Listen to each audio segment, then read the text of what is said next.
giving you the real from A to Z surrounding the Dallas Cowboys. News, updates, rumors, transactions, takes, and more. So strap up, Cowboys Nation, and start your day off with A to Z Sports. Live with Will Steele. 3, 2, 1. Here we go.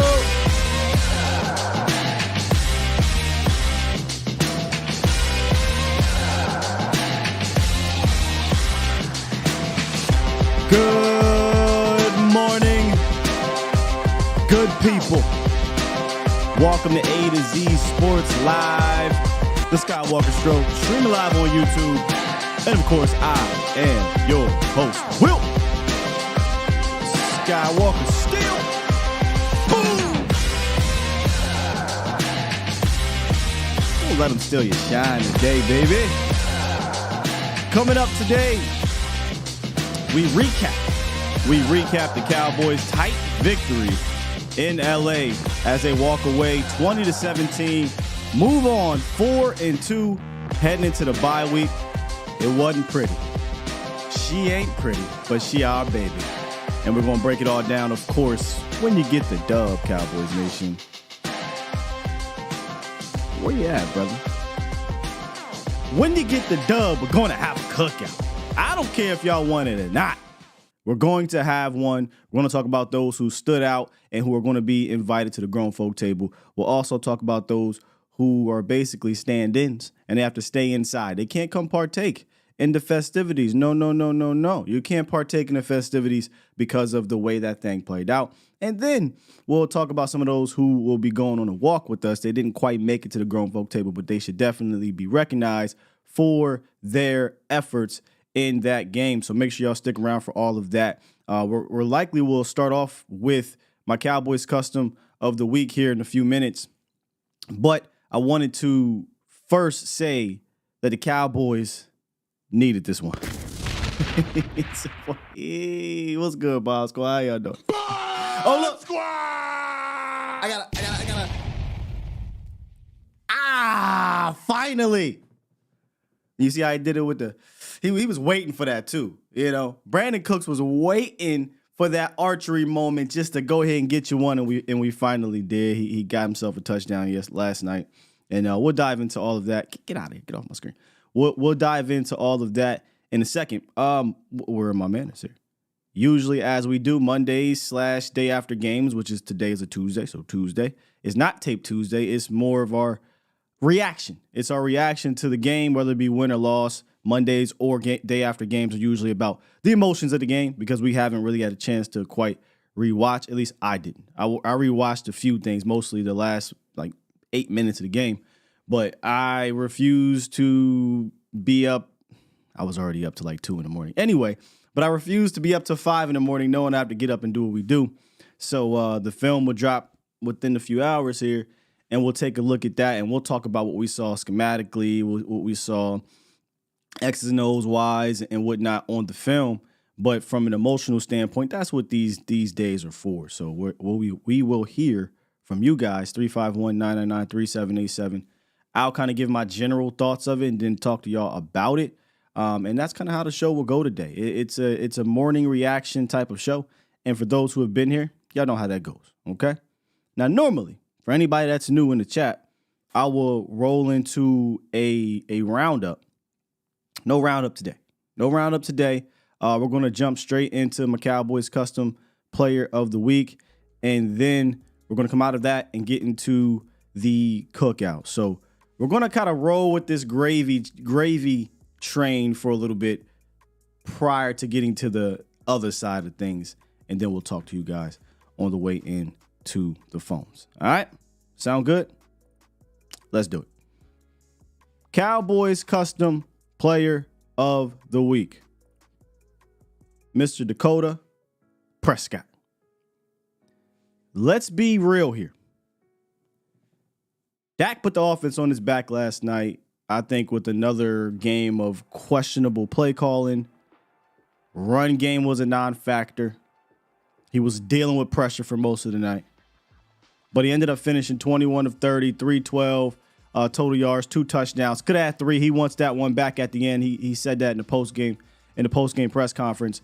But the biggest thing coming out of last night for me in regards to Dak, it wasn't the on-schedule plays. Again, we'll get the film and we'll see. It was the usage of his legs. I called into question if he could even run anymore. Seriously. But he said, not so fast, my friend. Whether it was evading pressure to create on the move, which to me, that was the biggest thing, or whether it was pulling the ball and, 4th down to get an 18-yard touchdown to answer the Chargers' touchdown drive in the first quarter. Whether it was making a crazy play to Tony Pollard where he escaped a pressure once again to get the Cowboys on the roll to start off the fourth quarter. He used his legs in this game more than any game I've seen in quite some time. 40 rushing yards, that looks good and everything. Don't get me wrong. And he absolutely, did some good things on the ground. But it was, for me, evading the pressure and creating when doing so. With all of that said, they still sacked him 4 or 5 times in this game. So it wasn't like it was easy going. And that's a discussion we'll have on the back end in regards to it up front. But let's just be real. Seemed like he saved Mike McCarthy's ass in this game. Seemed like he saved Mike McCarthy's ass with his legs. And Dak actually talked about utilizing his legs in this game in the press conference. I'd say it's how the game unfolded. A little bit of maybe a conscious effort by myself. Just coming off of last week, realizing that maybe that's something I could use, we could use in this sense. And then obviously, those guys had some great coverage at the beginning of the play, and Mike always is preaching about the 2.3, and guys did a great job of coming open after it, staying alive, offensive line, keeping their bodies on someone, giving me a chance to get out in different lanes, and so kind of how it played, but I think it's something that can benefit us. Yeah, hell yeah, it can benefit us, Dak. 100% it can. Now look, I don't want this to be a weekly thing where he has to do this all the time. I don't think that's sustainable.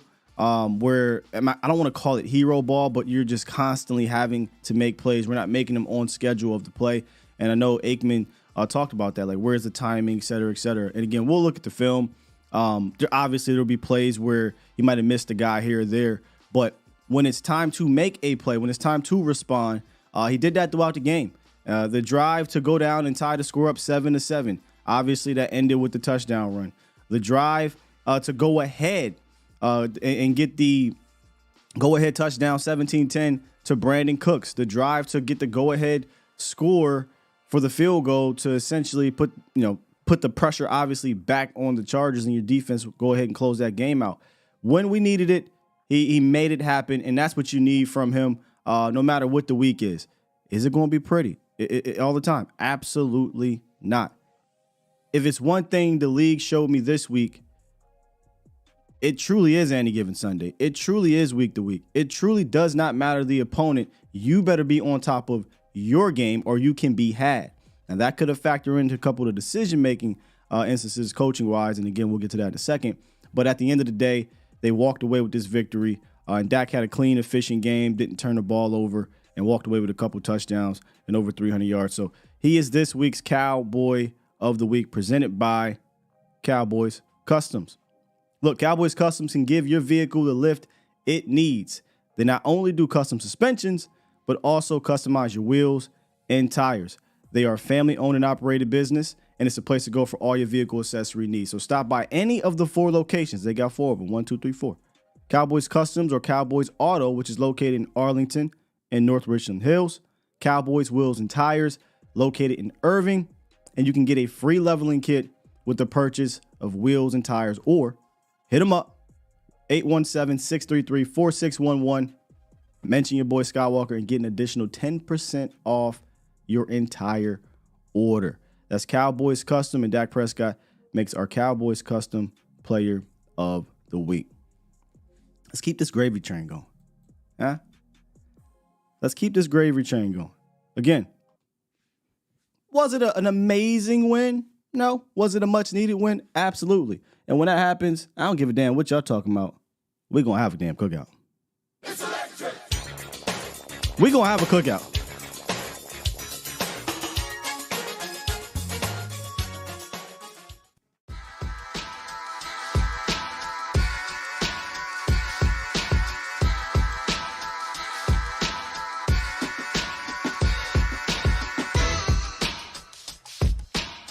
Who's at the grown folk table?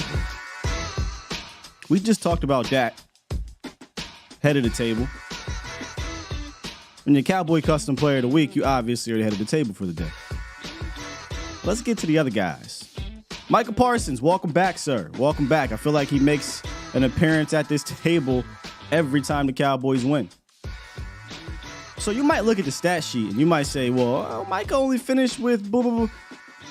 But I promise you the film will probably show an entirely different thing here.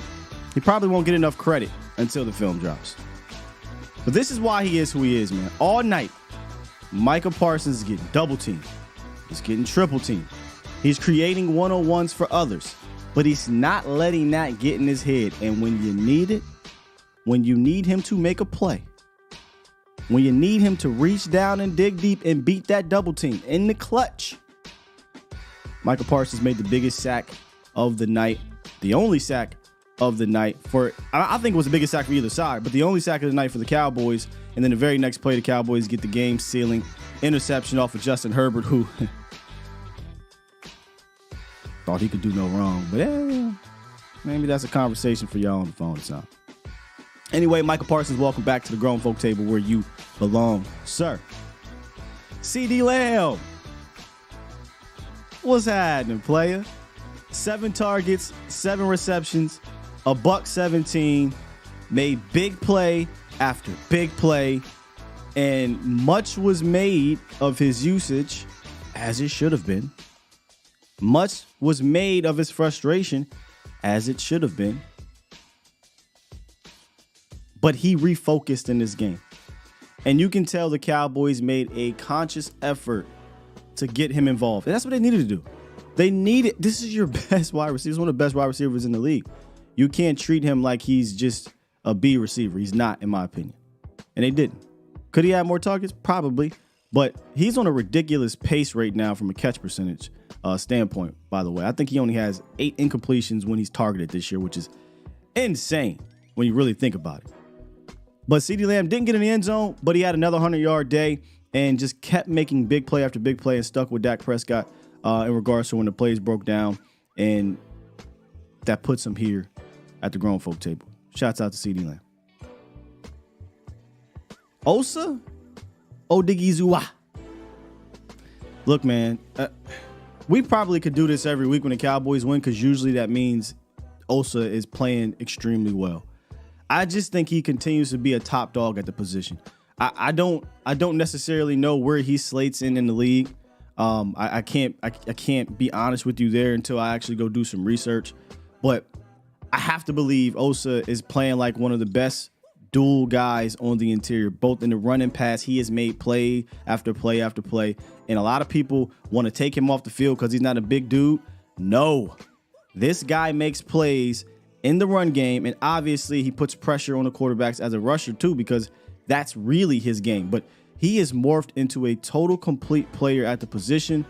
And I remember when he got drafted and Dan Quinn was here, I kept thinking about how Grady Jarrett kind of turned into one of those guys, right? And it took a couple years. I feel like that's happening right now with Osa Odigizua. He's turning into that guy at the 3-tech position that we really haven't had since prime Jay Ratliff. A consistent 3-tech that can make a difference in both the run and the pass game. Osa, welcome to the grown folk table, bro.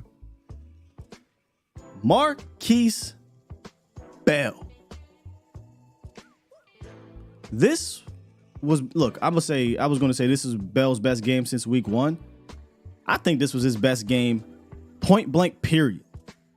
Point blank, period. He finished the day with 7 tackles. 5 of them were solo. He had a bunch of stops, a pass breakup. And we often talk about, hey, man, you got to keep Bell clean because he can do good things when you do that. You know, he's not a guy you want to be dealing with guards at the point of attack all day. So shouts out to the front because they did that. And when you're able to do that, Marquise Bell can knife through an offense like butter. And it looks real smooth, too. He don't arrive smoothly. He arrives with some pain, but it looks smooth. And he did that throughout this game, man. Just made play after play. And one of the biggest plays of the night was, even though they scored a touchdown next play, But 3rd and goal, they do a play action. Marquise Bell has to fight over top of the mesh. Justin Herbert doesn't get the ball out on time, but still gets the ball out to Eckler at the 1. Eckler can still make a play. Bell tackles him at the 1 and doesn't allow him to finish the play and get to the end zone, which should have been a walk-in touchdown. He was fantastic last night. These linebackers really, both Bell, Clark finished the game with 8 tackles, a bunch of stops. 7 of them were solo. Shouts out to the defensive line for keeping these dudes clean, and shouts out to Marquise Bell for making play after play. And if they can do that for these guys, and Rashaan Evans is coming back. I mean, again, it's one game, and you want to stack these things.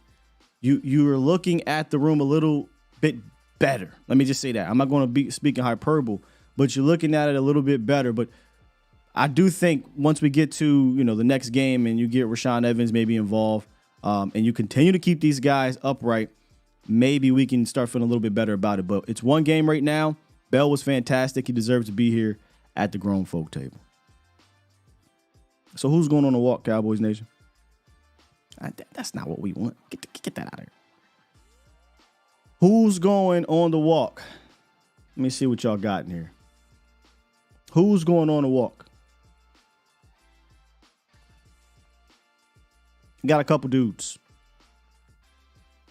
3. I could technically take more, but I don't want to put everybody here. I want to give y'all a chance to. Brandon Cooks. Brandon Cooks deserves to go on this walk. This was his best showing of the season to me. He obviously didn't have a crazy statistical game. Very reminiscent of week 1. However, he found the end zone. He had 50 total yards, had a nice jet sweep, a bunch of big clutch catches. He gained the trust, I think, of Dak, obviously, with the touchdown grab, a beautiful pass, way to go up and get it for Brandon Cooks. But just as important to me, might have been the 3rd and 9 play in the 4th quarter on the game-winning drive. It might have been that play because he went up. First of all, the route was great. Great route. Create separation. It was a deep hook. Made the guy believe he was going deep. Brings it back in. Secures a catch. First down. Now the Cowboys are essentially in field goal range. Just don't F it up, right? And that's what they did. They kicked the game with a field goal. And it was good to see them get CeeDee Lamb and Brandon Cooks involved. And you will now see this kind of build, right? You want to see this build. We'll have a conversation about something in a second. He needs to stack on this. I'm going to just say that. The other player you're giving all these targets to needs to go to him. I'm going to just say that. Who else is on the walk? This one might sound like a shocker, but you got to obviously hear me out here. Rico Dowdle and Tony Pollard are going on the walk with me. Oh, what do you mean, Scott? It wasn't a great game on the ground. No, they didn't have a great game on the ground at all. And it felt like McCarthy was just running out of the gun, and the line was like, we'll block when we feel like it. We'll look at the film, so I don't want to go too far. But pass protection was massive for these guys. Rico and TP, I don't know if it was picked up on broadcast from the Troy Aikman and Joe Buck. They really didn't say too much about it, but there were some huge blitz pickups or just in general pass pros that led to big plays. One was a touchdown. A couple of them were 3rd down conversions. And for as much as we were worried about that particular thing in preseason, in training camp, this unit in pass pro, to keep it a bean, has been absolutely fantastic this year. Seriously. We'll get into the run game aspect of it here in a second. But from a pass protection aspect of it, these two have been superb. They haven't. I don't believe they allowed a sack this year. Maybe I don't recall Rico allowing a sack. I haven't even played that much to allow a sack. But between Rico and Tony Pollard, these guys have been on top of it. They've answered the bell in that manner.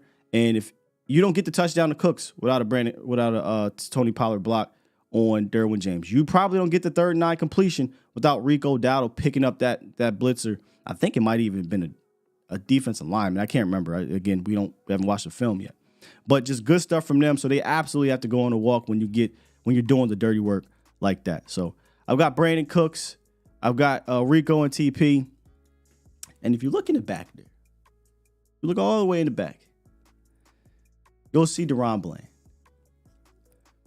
Now, the reason why I don't have DB here, it's not because I don't think DB made some plays. He was volatile.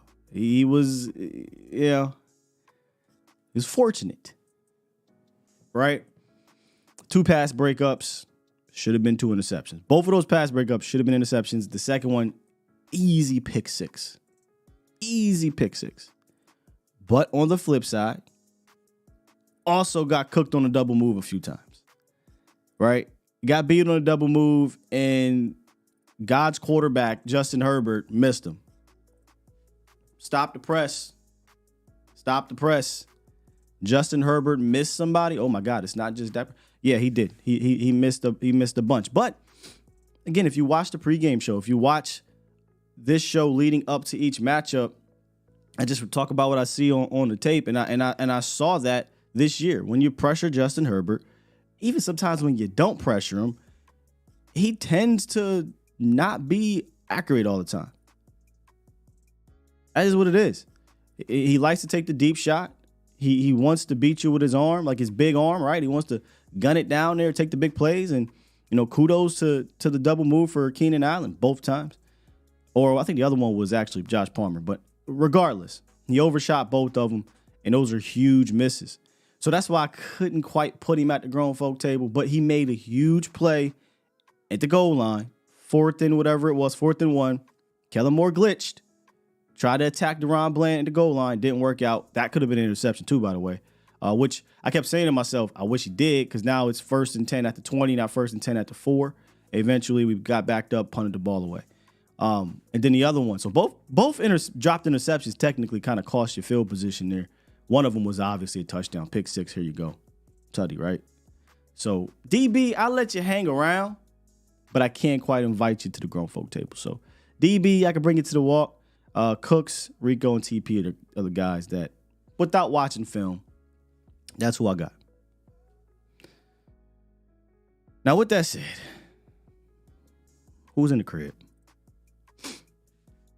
We got the good stuff out the way. I should have flipped it. I should have did the bad first and then the good leading into the cause, because I know what's finna happen. But this is kind of the Monday reaction, and we can't talk about just the things that went well. We got to talk about the things that did not. Number 1 on my list, Mike McCarthy. So in his press conference, Mike McCarthy came out and said he played it conservatively at the end of the half. He played not to lose. Reminds me much of the Jason Garrett era. Y'all remember the Jason Garrett era?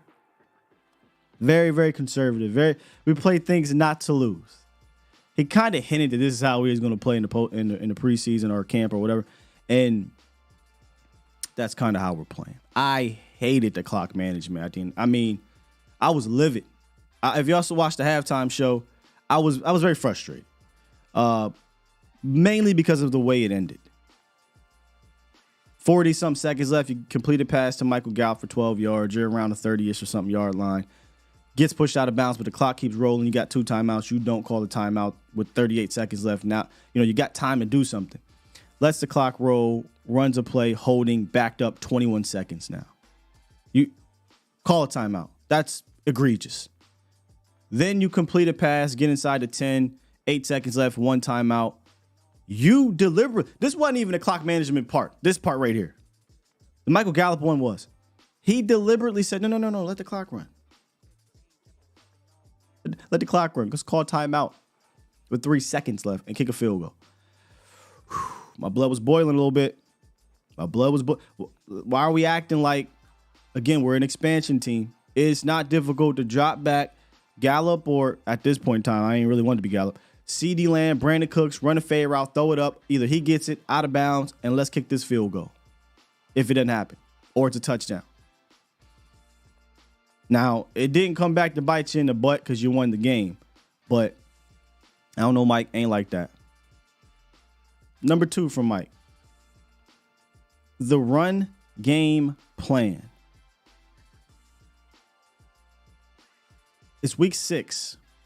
Again, there's things that we did the first half of the season, first few games of the season, I still don't think we're doing. There's things I reached out to B and asked him. I said, look, am I crazy? You were out at Oxnard. I was down here at Dallas. I watched the live streams. I've watched all the clips and stuff from camp. Am I tripping that we're not seeing things we saw at camp? He said, no, sir, you're not. Okay. I just wondered. But anyway, run game plan. Since week 3, it's like we just don't care how we run. We don't. It's a whole bunch of, hey, we're just using this to kill the clock. We're going to slow the game down. Shotgun run up the A gap. Just do that. We have gone full, I can't use the word, but if you've seen the movie, we've gone full. But we've gone full shotgun run. Let's just hammer Tony Pollard up the A gaps. Yeah, because that's great. With little to no room to run. Awesome. That's going to work, Mike. And then let's go under center, play action pass on 3rd and 6. Come on, Mike. You got to do better, man. You got to do better. Now, when they decided to use their guys like they are supposed to be used, meaning get TP on the edge, use Rico Dowdle coming down. TP had two opportunities for edge carries, 7 yards, 9 yards. You would think to keep going back to that, but that's neither here nor there. When they decided to get Rico Dowdle going downhill under center, 7 yards. You would think to continue to do that because that's what he does. We didn't. So I think there's much more to be desired from the run game and how, by the way. There's much more to be desired in how we run and how we use the backfield. You've got the pieces. You just refuse to use them and put them in the best position. That's a conversation that we'll have probably a lot today because I know y'all, but throughout the weeks as well because I got a couple segments I want to do during this bye week. So what do we need to do? To me, I think, like I just said, get Tony Pollard on the edges, get him more opportunities on the edges or involved with some cutback lanes, stretches, right? Where now he can cut back, and now he can get downhill. Because, again, we'll get to the next part. It's clear this offensive line is not run blocking the way it used to, but you still can mitigate that by how you run. Let's go look in San Francisco. They don't have some dominating offensive line, but again, it's about how you run. Once again, neither here nor there. The way they're using him is criminal. The way they're using Rico is criminal. If you're going to just run Tony Pollard up the A gaps to start off the game, then use somebody else to do it. use somebody else to do that. But that's not his game. That's not where we should be doing. And it's a bit frustrating. He is one of your explosives. You got to put one of your explosives in position to be explosive, whether that be in the pass game or the run game. We saw broke a tackle middle of the field and goes 60 yards for it. That makes 6 straight games now where TP has a touch of 15 or more yards and 5 out of 6 games where he has a touch of 20 or more yards. So obviously the big playability is still there. You just got to put that man in position to do so. He's only had, I think it's 2 games over 15 carries this season. So it's not like he's getting a whole bunch of carries. In fact, I think it's 4 out of the 6 games, 15 or less carries. In 2 of those games, he's got over 100 yards. So it's not about the quantity of the usage for TP. It's the quality in how we're using Tony Pollard. And I can make the same on the reverse for Rico Dowdle. Since week 3, Rico Dowdle has had 4 touches, 5 touches, 3 touches. In the first 3 weeks of the season, he had 21 touches and a touchdown. I don't get how you can watch how he runs and you don't say, we need to use him more, right? Especially in tandem with Tony Pollard. Like you've got the great complement of each other. You got a thunder-ish type of guy and a lightning guy. Use them in that manner. From day one, this was always about using the stable of your backs. Hell, you got Hunter Lipke too, if you want to do some Hunter Lipke things. They're just not doing it. So, Mike, you got to stay in the house because I don't like the clock management in that game. I didn't like the how in regards to the run game. And I don't like how you're using these 2 guys. Question for y'all out here. Question for y'all. If Tony Pollard or Rico Dowdle had Mike McDaniels or Kyle Shanahan as offensive coordinators. Do you think it'd be looking like that? You think it'd be looking like that? That's a simple question. No. No. Because they would put those guys in the position to... Have we seen a Rico Dowdle screen since week 3, by the way? Let me go see something real quick. I'm going a little bit off. I'm going a little bit off the rails here, but just stay with me. It's Monday, or it's the day after. So emotions can get involved here. I don't mind that. No. I think maybe... Nope. That was just a... No, dump off. We haven't run a Rico screen since week 3. That cool little... what's his name? Get Hunter Lipke out there as a lead blocker we ran the first couple weeks of the season. Ain't seen it since. Here's his rushing carries. First 3 weeks of the season.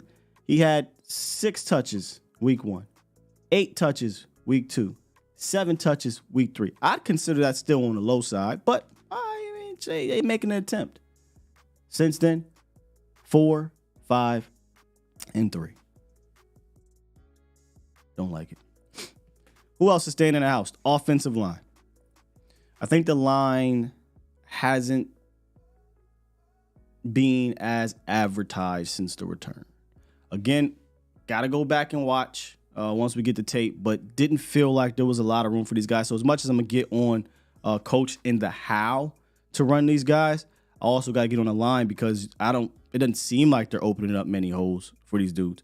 I mean, I'm seeing Rico and TP get constantly hit at the line of scrimmage or in the backfield, and we just can't have that. And if that's the case, you got to switch things up. I can't wait to talk to Vosh later, especially once we get the tape.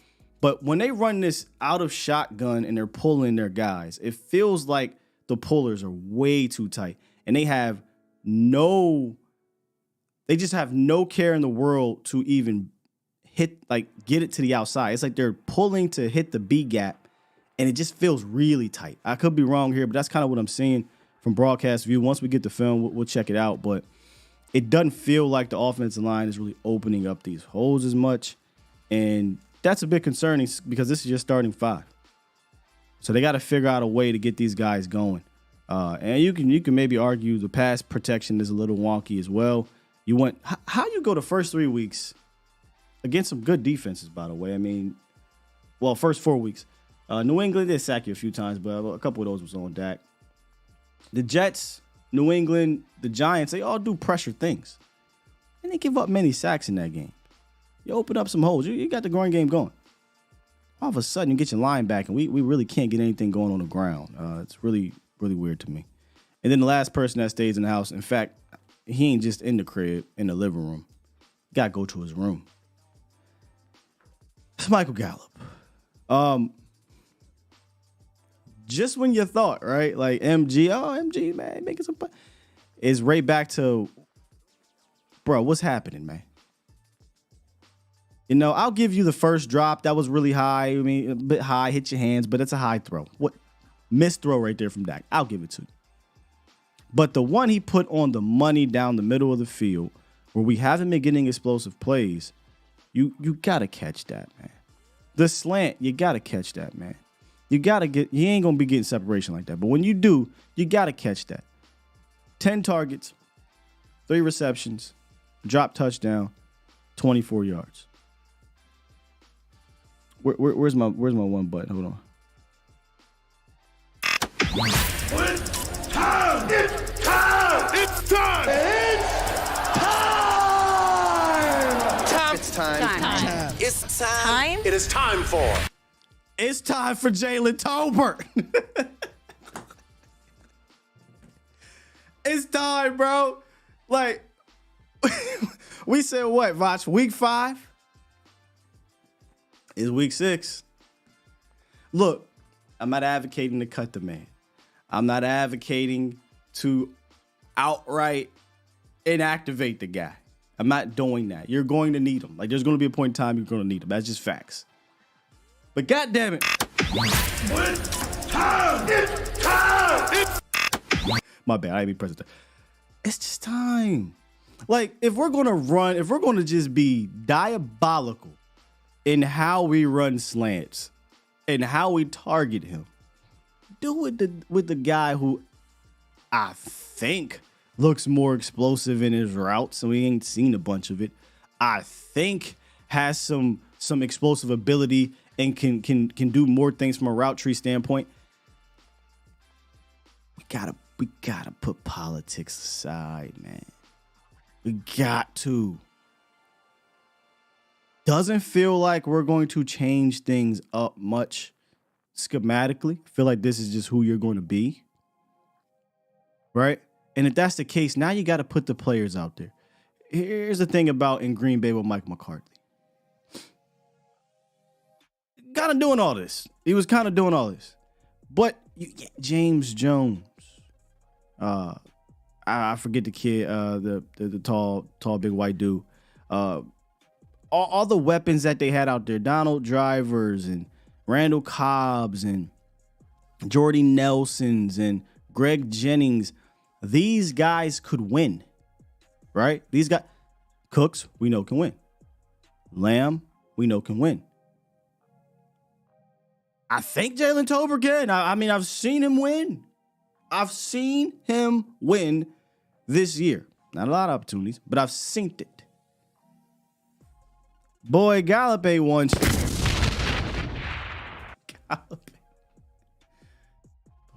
Gallup won. Okay, I'll give him this. Arizona, he hit the double move, wide open. In NFL terms, hit the touchdown. Didn't get it there. Bad pass. I'll give him that. But for the most part, it's just not efficient targeting Michael Gallup. Let me just tell you. Go look at the stat sheet here. Dak Prescott was 17 for 18 targeting anybody else aside from Michael Gallup. If that don't tell you, and again, he's not going to come out and say, I need to stop going to him. He's not going to come out and throw his guy under the bus. But the coaches need to make a decision here. They need to make a move, and I think it's obvious. You got it in the house. Gallup even said it. Hey, man, he on my heels. Damn right he on your heels. So put the politics aside and put our guy in, man. Put Jalen Tolbert in, give him the opportunity. We got a whole bye week for them to get that rolling. So those are the guys I have in the crib. Michael Gallup, offensive line. Mike McCarthy from Multitude of Reasons, game management and the run game plan. Play calling in general. Mike just ain't been it. And if you missed the cookout, keep pressing the wrong button. Got Dak Prescott at the table, Michael Parsons, C.D. Lamb, Osa Digizua, and Marquise Bell. And I think Bell kind of had, his Sunday night game was actually kind of his coming out party, but he reestablished himself, right? I mean, it's kind of been a struggle over the last few weeks, but he reestablished himself down there in the box. So that's the grown folk table, and those are the guys that are in the penalties too. Yeah, Bradford. I mean, just McCarthy in general. I mean, you were an undisciplined team. You can't have that. I mean, I went on my rant at halftime, frustrated, talking about maybe you got to send a message. A lot of that was about guys lining up off sides, and then obviously Michael Gallup dropping the ball. But you just can't. You can't remain this undisciplined moving forward. Can't do it, won't do it. All right. It's enough of me talking. I know y'all tired of hearing me. So let's go ahead and hit these phone lines. Hear what y'all got to say on this Victory Tuesday. Good morning, Los. How's it going, man? Yo, good morning, Scott, man. Hey, it's been a great weekend for me so far, man. And I know I saw both of my franchises Rangers, win, so yeah. Yeah, hey, it's been great. And especially against those Astros. I hate them, that team, but that's another story for another day. But those Cowboys, man. Let me say this. In the beginning of the year, I always said the most important thing is getting this offense to be consistent, right? And this offense hasn't been consistent with their scheme or decision-making in this past weeks. However, like you said, the best silver lining is that their solutions. And we have shown them, Scott. It's not like we haven't showed that we can't move the ball or we can get our players open. I'm not getting all y'all. The conference has been locked. Go ahead. No, I had to lock the lines up. It was getting a bit out of hand over here. Oh, it's all good, but yeah, getting your players involved in the right situation, right? And the best case scenario is we can get this going when it matters most. Because right now, our offense is in a funk, but I would rather happen now than later, Scott. Because I'm not trying to say like, for example, look at the Rangers, but like, I mean, look at the Rangers, right? I'm gonna tell you something right now, they were Los. struggling. I know Go nothing ahead. about the Rangers. Not Yeah, I'll just one say thing.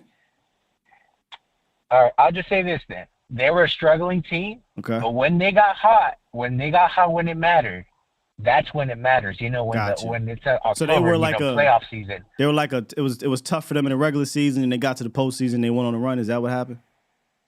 Exactly. And Gotcha. like Okay. you just got to find a way to be consistent. When it matters most, when it gets to the right moment of time, you got to find ways to win games. And I feel like Mike and Dan Quinn have to find a way. And I'm putting Dan Quinn a little bit warm water. Not that he hasn't earned it, but these couple of last games, I'm not saying he hasn't done a great job, but this defense has been a little. I don't know if it's this Trayvon Diggs injury, but I have had way more expectations about this defense. It's not been. I mean, look, So- I'll give them some credit in this game for sure. They pressured the hell out of Herbert, but I can't call it one of them ones. Not yet. Yeah. And last thing is to leave you off, Guy, is one player that I was impressed the whole game is Marquise Bell, man. Sheesh. In closing, yeah. I knew he was going to be a player on the field, but one thing I got glimpses of his game is he wasn't afraid to go downhill and see it and attack it, especially in that run game. And credit to the Cowboys getting him right away as an undrafted free agent. And that's something that I feel like something we should, harp on. Like, hey, we need to be more like this. When we see this ball or, whatever, let's stop this run and let's keep going after it. And that's all I got, Scott. Peace. All right, man. Good one. Not too long. I like to keep them that way. All right, let's get Marcus. What's good, man? Hey, what's going on, Scott? Good morning, Cowboys Nation. How y'all doing? This might be the first time in a long time you ain't called in laughing. I don't know if that's good or not. I'm a little nervous right now, Marcus. What's on your mind? Man? Oh, hey, man. Hey. One game at a time. I loved it last night. I got to throttle it back. And I don't have no problem with that. It's long season. But great game last night. That's my quarterback. Y'all get off my quarterback. Leave him alone. He did something. Somebody said in the chat that was Dak's first rushing touchdown since, 2020, since last season? In the middle of last season, that was his first rushing touchdown. It's hard for me to wrap my mind around that. Yeah, since last season? Well, that makes sense. I mean, it's only week 6, so, that makes sense. Well, I think the stat you're looking for is that's his longest career rushing touchdown. Oh, okay. That's the one that kind of shocked me. Yeah. Yeah, well, maybe in a larger sense. I mean, you think Dak would be moving and running a little bit more. I'm not saying he's going to be Lamar Jackson. No, he never was. No. And never should be. But that's just, just that aspect of his game. And for some reason, it seems like it's been missing. But, he did his thing last night. Like I said, I always thought the idea with the offense from Dak was going to be how much of this was going to allow him to be himself. We can talk we can say what we want about schemes and people running right routes and yada yada, but a whole lot of this is going to be about what decisions Dak is going to make. And I think when he runs, he makes as good a decision as he does when he's dropping back and stuff like that. So that's the thing I like. Maybe that's some of Dak finally understanding some things about, hey, look, man, the play calling ain't here. I'm going to have to do some things myself. But that was good, and I agree with you totally, man. We got to use Rico Dowdle the way we used Pollard and Zeke last year. Split the carries up between them. You're only going to have Pollard for this year anyway, I think. Split the carries up between them. Give Dowdle the Zeke role you gave him last year. That's what we right. Like I thought that's what Rico was on the team for. Yeah, that's what he's there for. Let him do that. There's no reason why you don't give Rico Dowdle 10 carries a game. There's no reason not to, especially if that's what you're going to do. If you're going to run 10 times just to be running that, let Dowdle have that and move Tony Pollard around. We both thought that Pollard's a weapon, man. You can do a lot of things with him, and when he's outside, when he's in space, he looks more like himself too. So it's weird that this staff acts like they don't know what kind of players they got. I mean, that's what the thing is. It looks like they don't understand what their players are and what their players can do. Yeah, Marcus. Other than that, man, Yeah, no, Yeah. it just Go feels ahead, like they Sal. don't really care about the how to run anymore. It's just like, Right. we're just running to stay on track, and I don't want to fall into that. I was saying that for years, over like the last 3 years, with TP and Zeke. There'd be games where it was a purpose, and you saw it be successful, and then there'd be games where it's like, oh, we're just running to run, and that's just, Yeah, yeah. we don't want to do that. I think you got talent in that backfield, man. Just put them in position. Yeah, exactly, man. And that's why I think it may be, look, for all intents and purposes, it's Schottenheimer's offense. I know Michael McCarthy calling plays, but it's Schottenheimer's offense. And all of this stuff that the Joneses are hung up on Mike McCarthy calling the plays to prove he got the top or whatever, that's overstated, overblown to me. I've never cared who calls the plays. But I want the guy that's better at it doing it, Mike Schottenheimer's called plays more recently in the league, and he's probably a little bit more familiar with how he wants to do those things than Mike McCarthy might be, especially if Mike is stale or whatnot. But, hey, they got a couple weeks to figure that out, man. So I'm going to enjoy this, and great game by Dak, and way to play, Cowboys. I'm going to – I ain't going nowhere. I ain't shook, and I ain't scared, so I'm going to ride with him until the wheels fall off. How about them Cowboys? How about it? Appreciate you, Marcus. All right, dude. I had that conversation with Jesse yesterday, and he made some great points. I should have clipped that. I wonder, man. Look, I don't obviously never want a loss, but I wonder what would have happened had the Cowboys lost this game, given the way this went from a play calling standpoint.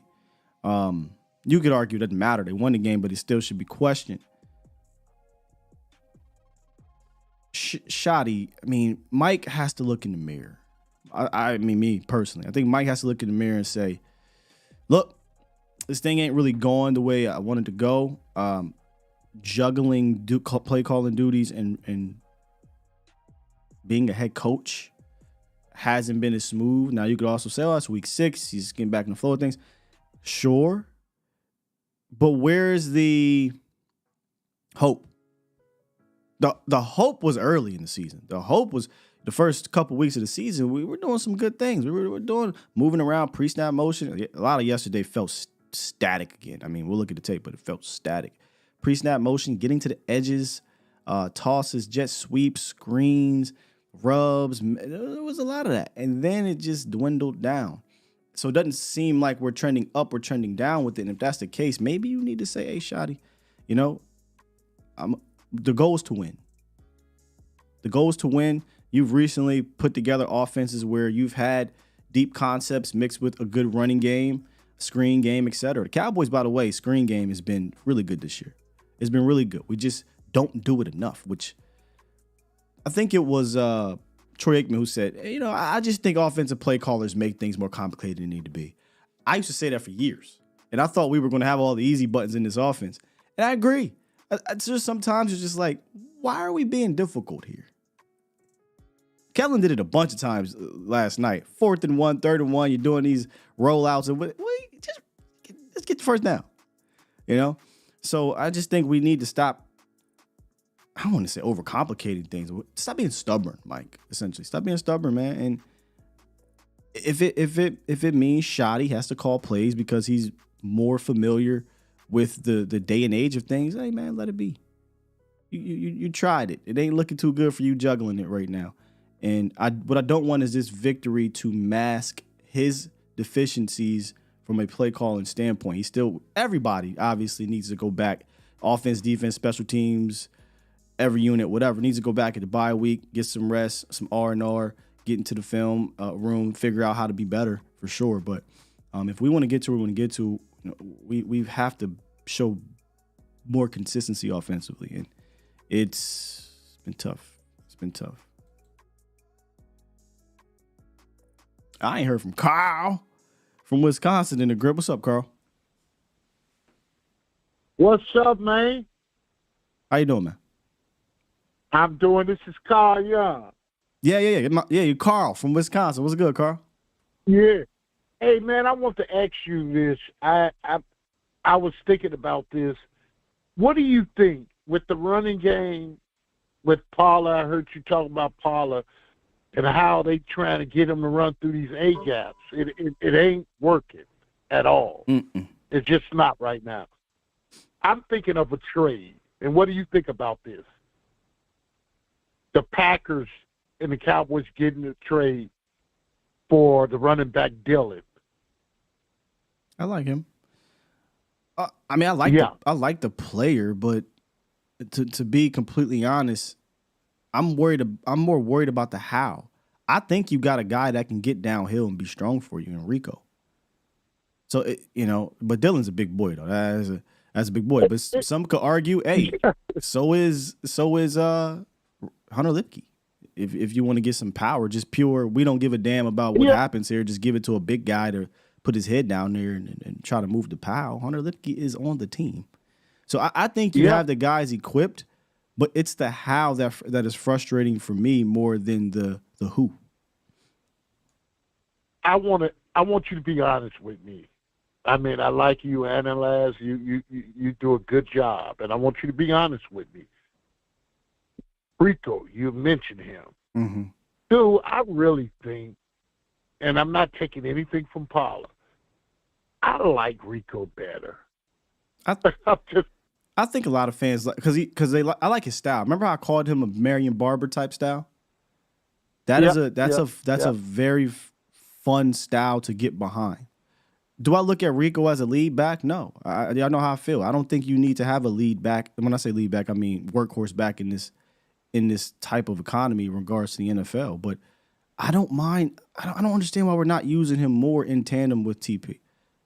Like, you don't have to utilize TP any differently than you utilized him in years past. You don't have to do that.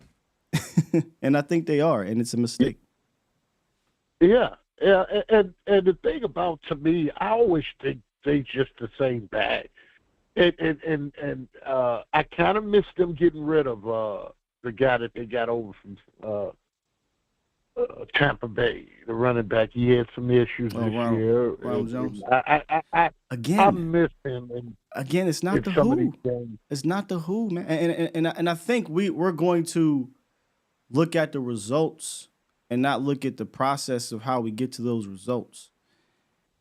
I argue if you put Ronald Jones in the backfield, ain't much happening either because of the how.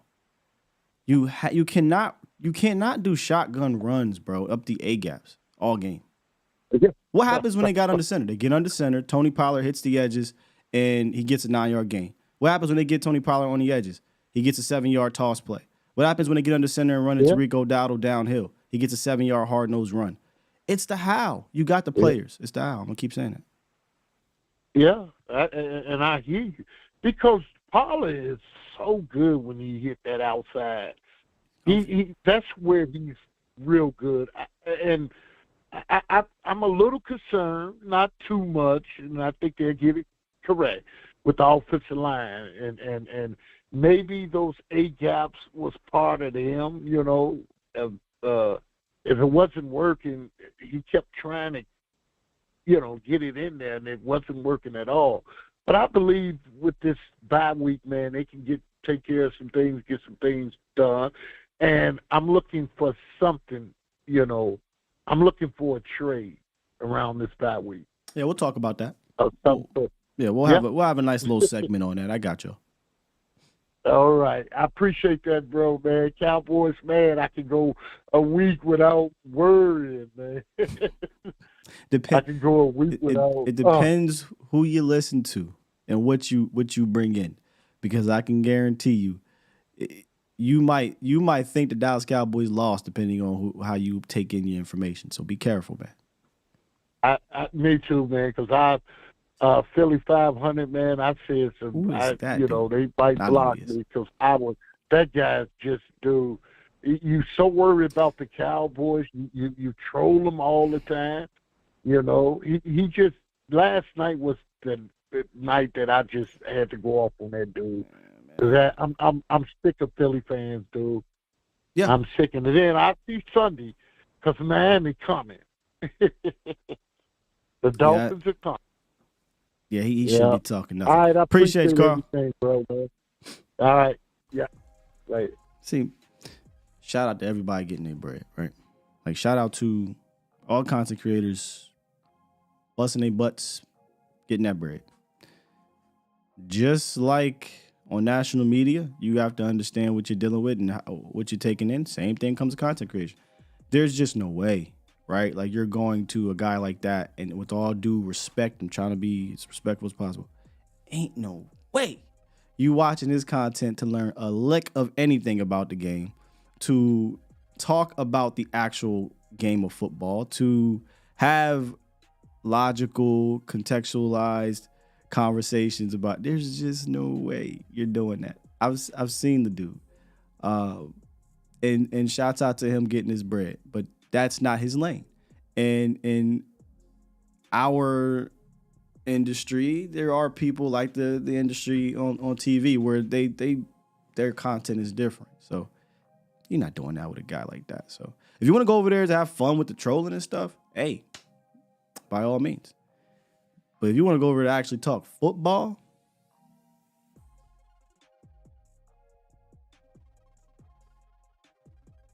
I'd argue probably the other dudes like that, but I'm going to just leave it at that because, it is what it is. What's good, James? Hey, what's good with you, man? Not much, brother. Not much. But, trying to be respectful. But if you did want to troll somebody and you wanted to get a barrel of laughs, especially when they lose, he is funny as far as when he melts down because his team's losing sometimes. Yeah, that's what I'm saying. Like, that's his content. I'm gonna make you laugh with my he's the what's in rest in peace Saturday Night Live Tommy Boy. What's my man's name? He passed away, but that's who he is. That's his game. Yeah. But when you want to keep it real and you want some real stuff, that's why we Cowboy fans come to you and watch when we get our real news and our real Cowboy takes. But no, I don't think there's a whole lot I really can say that that you didn't mention and that wasn't spot on, because your take was Sky was absolutely 1,000% spot. It was just right on the money. That Mike McCarthy's halftime, going into the halftime. Letting the clock run down. We probably could have ran maybe a play or two, you think?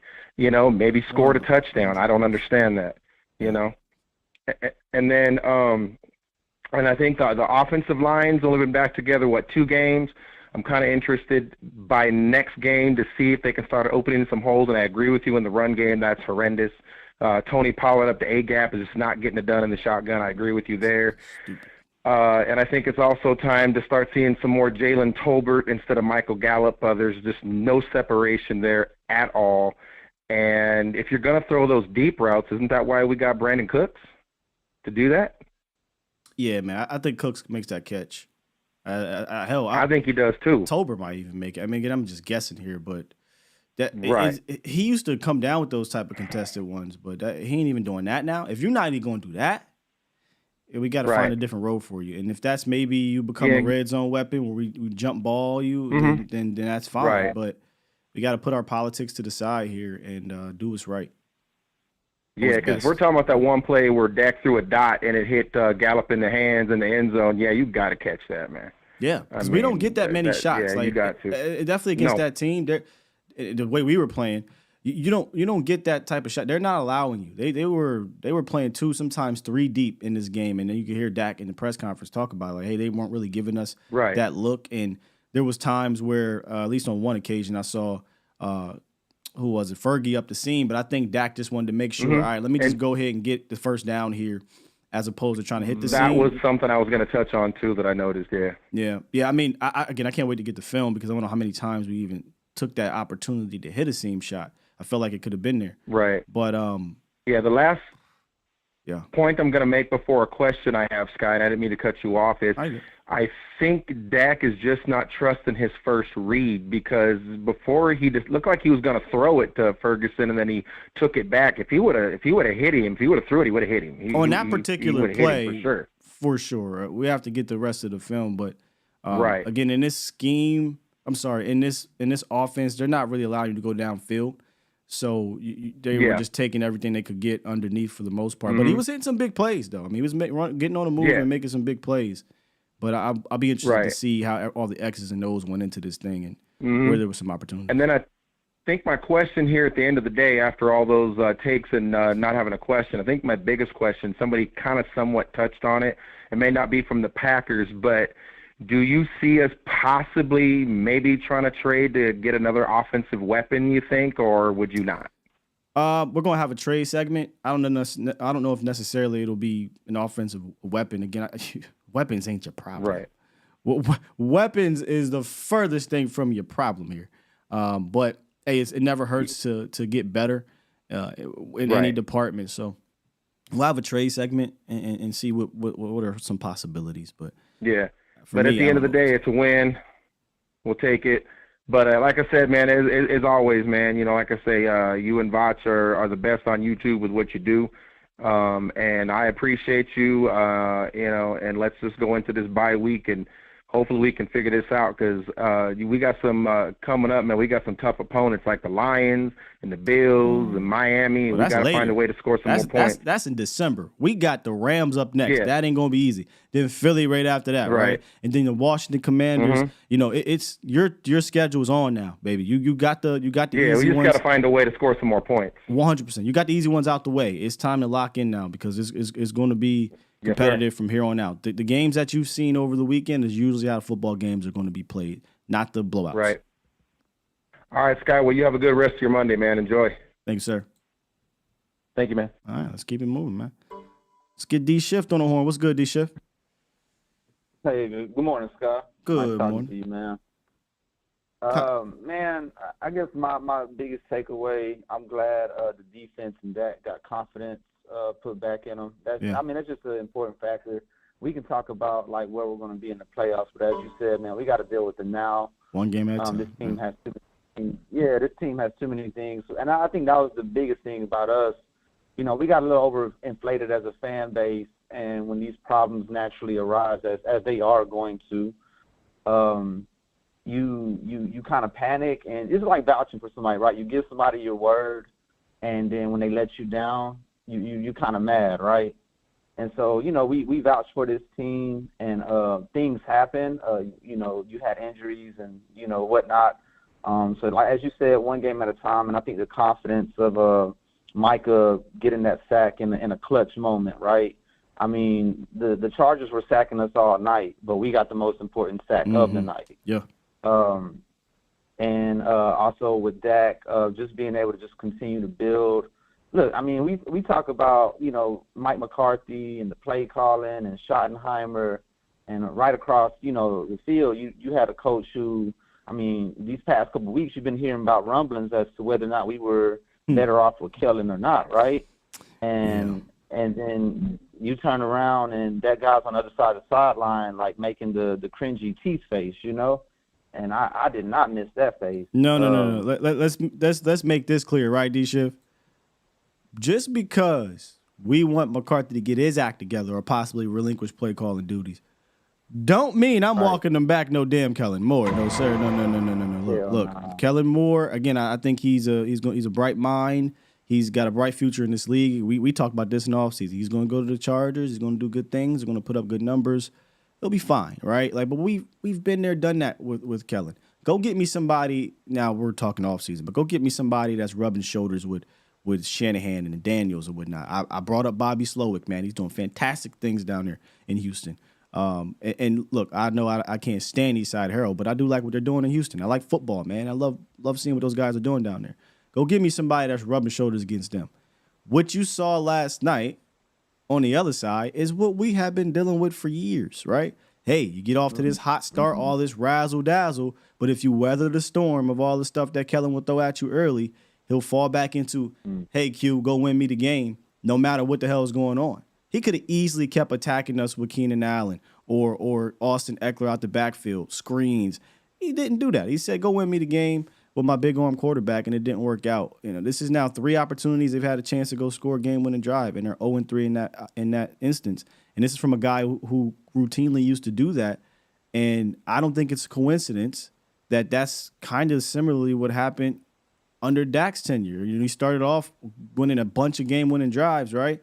And then it didn't happen under Kellen as much. And now it's happening with Justin Herbert. And you can't blame it on the quarterback. Justin Herbert's a good quarterback. He didn't play well, but that's a damn good quarterback.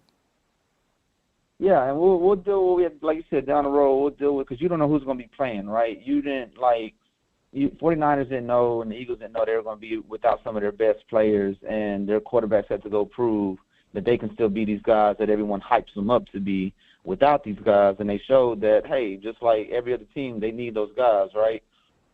So you don't know what you're going to have. You don't know what your circumstances are going to be later on in the year. But I do know that you need to just stack those confidence, those confidence building wins. And so I'll take it. I'll take it regardless of, people going to harp on this was the 31st ranked defense, whatever. I'll take it. Hey, they going to complain either way. So you might as well let them complain in the win. Now, I can't put into perspective, yes, offensively, you're going to have to be better against better defenses. Sure. But at the end of the day, get the dub first, right? Get the dub first, and then let's build on top of the things you did well, and then learn from the things that you didn't do well. That's really what we need to do in these type of victories, in my opinion. And the supporting cast, like you said, we got to play better. Like offensive line, we can't be giving up that many. You count your blessings when you win a game with 11 penalties. Defensively, guys who are around Micah, y'all need to step up. You saw Bland show up. You saw the linebacker show up. Osa. But we can't. All this lining up offside with defensively, I don't know what's going on, but can we clean that up? Can we let that take a walk outside? That's what I'm saying. Somebody, you got to send a message, man. You got to send a message to somebody, whether it be, hey, we benching you for a quarter, a half, or something, because every week, now you ain't benching Micah, but every week we're lining up off sides. I mean that's just, it's inexcusable, man. Yeah. You beat a pretty a highly touted quarterback. I'm not going to say that he's among that, but he is highly touted. I mean, this is an offense that came in here top 5 total offense, and they got one of their best players back, and you had a good day against them. So, yes, sir. But man, I appreciate it, man. I like everything you're talking about, though, man. You're giving your praises, but we still got work. Yeah, so I like that energy, man. Always, bro. Appreciate you, D-Shift. Good stuff. Yeah, that's the fine line on the day afters, right? Good things, it's the bad things. But I'm always same here in regards to learn from what you did wrong and build on the top of the things you did well. My concern is, will McCarthy do the latter? Let's keep it moving. All right, now we're down to a reasonable amount. We'll get through everybody. Jack, what's good? Sky. Yo. What's going on, man? What's happening? Man, everything is everything, baby. How you feeling today after? With all the pleasantries out the way. Oh, I feel awesome. I feel great. I just came from out the garden, so I'm good. I can tell, but brother. All I that can tell.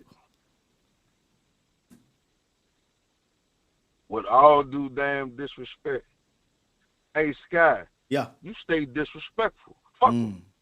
Because the day we lose, they're going to be disrespectful and run our name in the street. That's for real. So, all right, respect. But at the end of the day, boss, you the ops. Fuck you. Now, this is the game where Dak did what they said that he couldn't do. This is the game where Dak did what he said that he couldn't do. He couldn't overcome the coaching woes. This is the Dak that we were used to. When the play broke down, he'd get out the pocket instead of being back there and being frantic, worried about being sacked. Get out the way. Now he moved. Now he's able to create. And did you see Dak's arm last night? I don't know what they say about Dak, but Dak has a pretty nice damn arm, bro. That back foot touchdown, and he put it in the pocket where he let him, right there in his bread basket. If you let them tell it, the dude Dak is a third string quarterback. If you let a lot of so-called Cowboy fans tell it, but I digress. Well, that's why I ain't gonna let them tell it. Yeah. Ooh. That's why I ain't gonna let them tell it, Scott. I'm riding with us. I'm out the van with us. You know what I'm saying? So at the end of the day, they're gonna talk about how Jalen Hurts. This is not like him. But we put 40 on that same defense when they was healthy. We put 40 on them. Hey, we'll get there, Jack. We'll get there. One for $1. Yeah, we'll get there.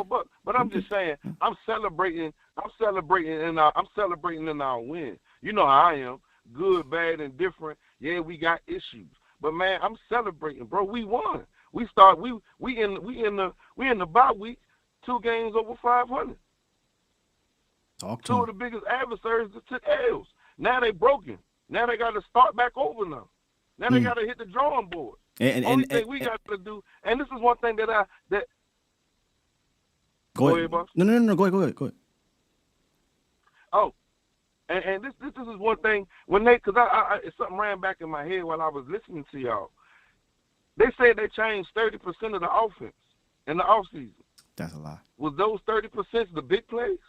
That's a lie. Let me. Was those 30% the big plays? They let the cat out the bag when they said it was the language. The language changed, but the plays I don't think stayed. There's some plays they might have kept 30%. There's some, but this is an entirely different offense, and I wish they would have just been forward because they're not like, okay, there may be some growing pains. Obviously McCarthy having to call plays, be a head coach, new offense, Dak in a new offense. There's going to be some, but to come out and say, hey, yeah, most of this offense is the same is a lie. That's a bold-faced lie. Absolutely, and I got another little problem. But and this is just me because I know football. Yep. Whatever happened to those go for the jugular plays? Whatever happened to those? When you take a team's momentum and then you got those plays to keep the momentum and step on their neck. We don't got those now. To be fair, we ran one, but Dak just missed Tony Pollard in the end zone at the end. That was the play right there, right? To just boom, touchdown and make them have to go score a touchdown. Yeah. So we missed it. I mean that's just this game. I'm talking about from the season. Fair. We haven't had really those jugular take your life plays. You know what I'm saying? We never had those, hey, all right, Dak, I want you to take your shot on this one. You know what I'm saying? Sure. We ain't really had that. It was, all right, well, if your first read not there, check it down. You know what I'm saying? Now, last night, like I said, he dissipated those deficiencies by our coaching staff by getting out the pocket, Tony down the field 60 yards. Some of those plays where C.D. Lamb came across the field because he was doing the post and he broke it down into an over. That's how he caught that first down. But that's what I'm saying. Like, when Dak can do that and say, hey, all right, I know what y'all called, but fuck it. I'm gonna run what I'm gonna run. Oh yeah, don't get it twisted. Until he get more confidence in that. In my monologue to open up the show, it wasn't the scheduled plays. It was Dak just making plays and the receivers making plays. There wasn't much scheduled plays that were just bing, bing, bing, bing, bing. There was a few. There was a handful. But for the most part, all your big plays came because him and his receivers or running backs were on the same page when the play broke down. But appreciate the call, Jack. Absolutely. Yes, sir. Always. Bless. Shouts out to Aisha. We were texting yesterday about this game, and one thing that she said to me was, that looked like vintage Dak. I said, oh, that's a good one. That is a good way to put this thing. That looked like vintage Dak. That absolutely looked like, hey man, let me just make a play happen because the play is not there within the scheduled form of it. And again, we'll have to go look at the film. And I get that the Chargers aren't gonna let you get deep, but it was too many times we hit that back foot. And as Aikman said, where was the timing? Back foot, boom. There was some back foot hit the slant, some back foot hit the comeback route, no doubt about it. Some back foot hitch and hit it. Like there was some of that involved, but like I said, a lot of the plays that you were making was him being off schedule. So vintage Dak. That's what it felt like. Let's keep moving. Deshaun, what's up, man? What up, Scott? What's good, brother? Man, Dak is him for that.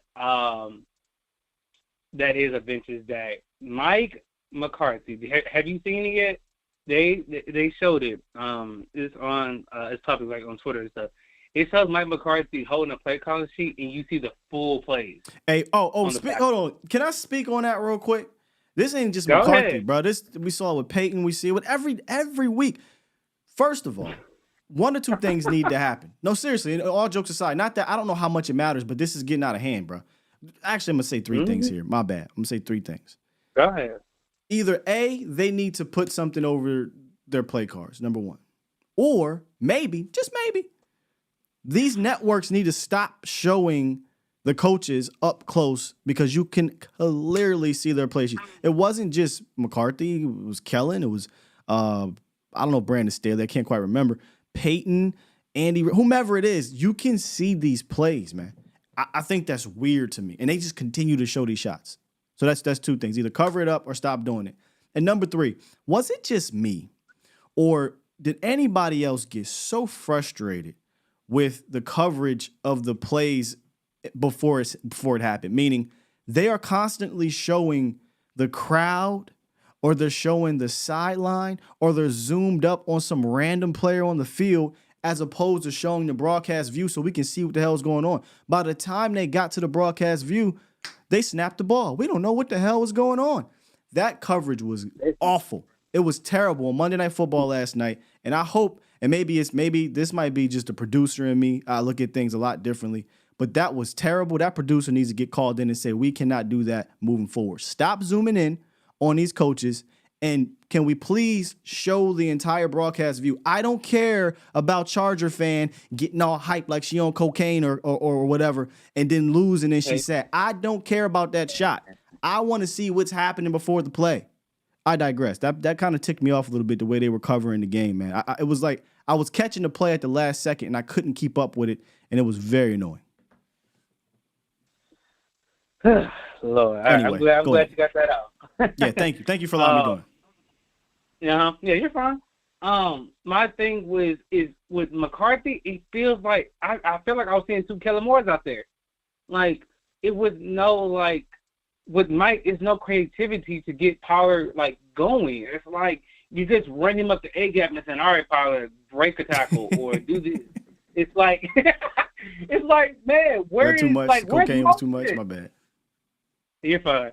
Scott, I need to go find Mike McCarthy. I need to send him the NBA Youngboy song called Motion. I got Motion. I need to send him that because, dude, like you have to learn how to be more creative. Because what they're doing is they're saying, okay, I dare you to throw whatever you want to throw, but you're not. When you run the ball, you're not about to run the ball how you is. And all week, Scott, you have talking about attacking that middle. Troy Aikman, even on the television, said, hey, if he attacked this in the middle right here, and I'm like, it's okay. So everybody's seeing what we see. So what is Mike McCarthy not seeing it? He's coaching to not lose the game. And you can't tell me, and this is why, again, I want to sound like a broken record. The gift and curse about Dak as a being a coachable player is that he will acquiesce to what you want him to do. There has been a clear stance on we just not going to go to the middle of the field that much. In contrast to last year where we were going to the middle of the field in years past, not even just last year. How many times did we see the seam route get hit? I mean, it felt like every game we had one. Also last year, it felt like every other game we was having interceptions in the middle of the field. But nonetheless, that part of the field cannot continue to be ignored. And I feel like he's in his own head when it comes to that. Again, I'll get the film. I just know one play that I saw. And that was the one they showed where Schultz hit the middle on the seam. But we're not even throwing any type of routes or combinations there. So you cannot nerf the entire offense out of fear of interception. So that's something he's just going to have to get. That's why I said McCarthy versus McCarthy.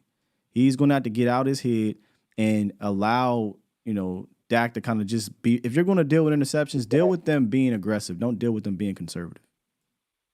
And then discipline. Scott, ain't no way in hell we should be having that many penalties. Like lining up penalties. That's what's even worse. Like you don't know where the ball is at. This is from defense and offense. Like Tyler Smith is getting false starts. I'm seeing him getting hold, which one of the holds is like, okay, I understand that part because if not, that part would have got sacked. So I'll take it. But a lot of times whenever we were trying to get them off the field, what happens? A penalty. It felt like every time I seen the play, it's like, oh, where the penalty gonna come? And it come right on time. I'm just like, dude. Also, we got to stop letting the refs get this into a close game, because what happened is this: when you go into a close, ugly game, the refs can dictate, and you can either win or you can lose that game. Look. And also the Turpin thing that pissed me off. What? Oh, the look. Yeah, when he ran into him and then Tolbert had to jump on. Yeah. If you've been following the show, you know damn well I'm not going to harp on the refs too long, because don't expect that to change. But I can't get mad at the referees when you are giving them, how many penalties? 11 penalties? Probably 8 of them were legit. You know, lining up off sides, hands to the face, obvious holdings. You know, you can't give them easy ops to call the flag on you, especially if they're flag happy. So we got to be better. We got to be more disciplined. All right, Scott. Man, this is too low. We got a lot of work to do in these 2 weeks. So hopefully he can hit together. Yeah, 100%. All right, good stuff. All right, man. We ain't got no game coming up, so I feel good about bringing $100,000 in here. So he can't jinx my squad this week. Don't do that. Don't do Hey, $100,000, I swear, folks. If we get, hold on, if something happened like in 3 days. Breaking news: Sam Williams arrested for. I'm blaming you, bro. I'm blaming you. I feel good now. We ain't got no game. Go ahead, $100,000. What's on your mind? Listen, man. Listen, you just had to be there. You had to be there for the $100,000 call. You don't understand what's happening. Yeah, you had to be there for that. Don't miss shows. Don't miss shows. Listen, man. We feeling bad like McCarthy's play caller? Sure, yeah. Michael Gallup didn't show up yesterday. If Michael Gallup would have showed up yesterday, we wouldn't be talking about. If Michael Gallup would have showed up, we wouldn't be talking about it. We wouldn't be talking about it. We were like, man, the Cowboys blew. We would have beat them by 35. That shows you, man. Guys got to show up. If Michael Gallup would have caught his passes, he would have had a 100-yard game too. Sure.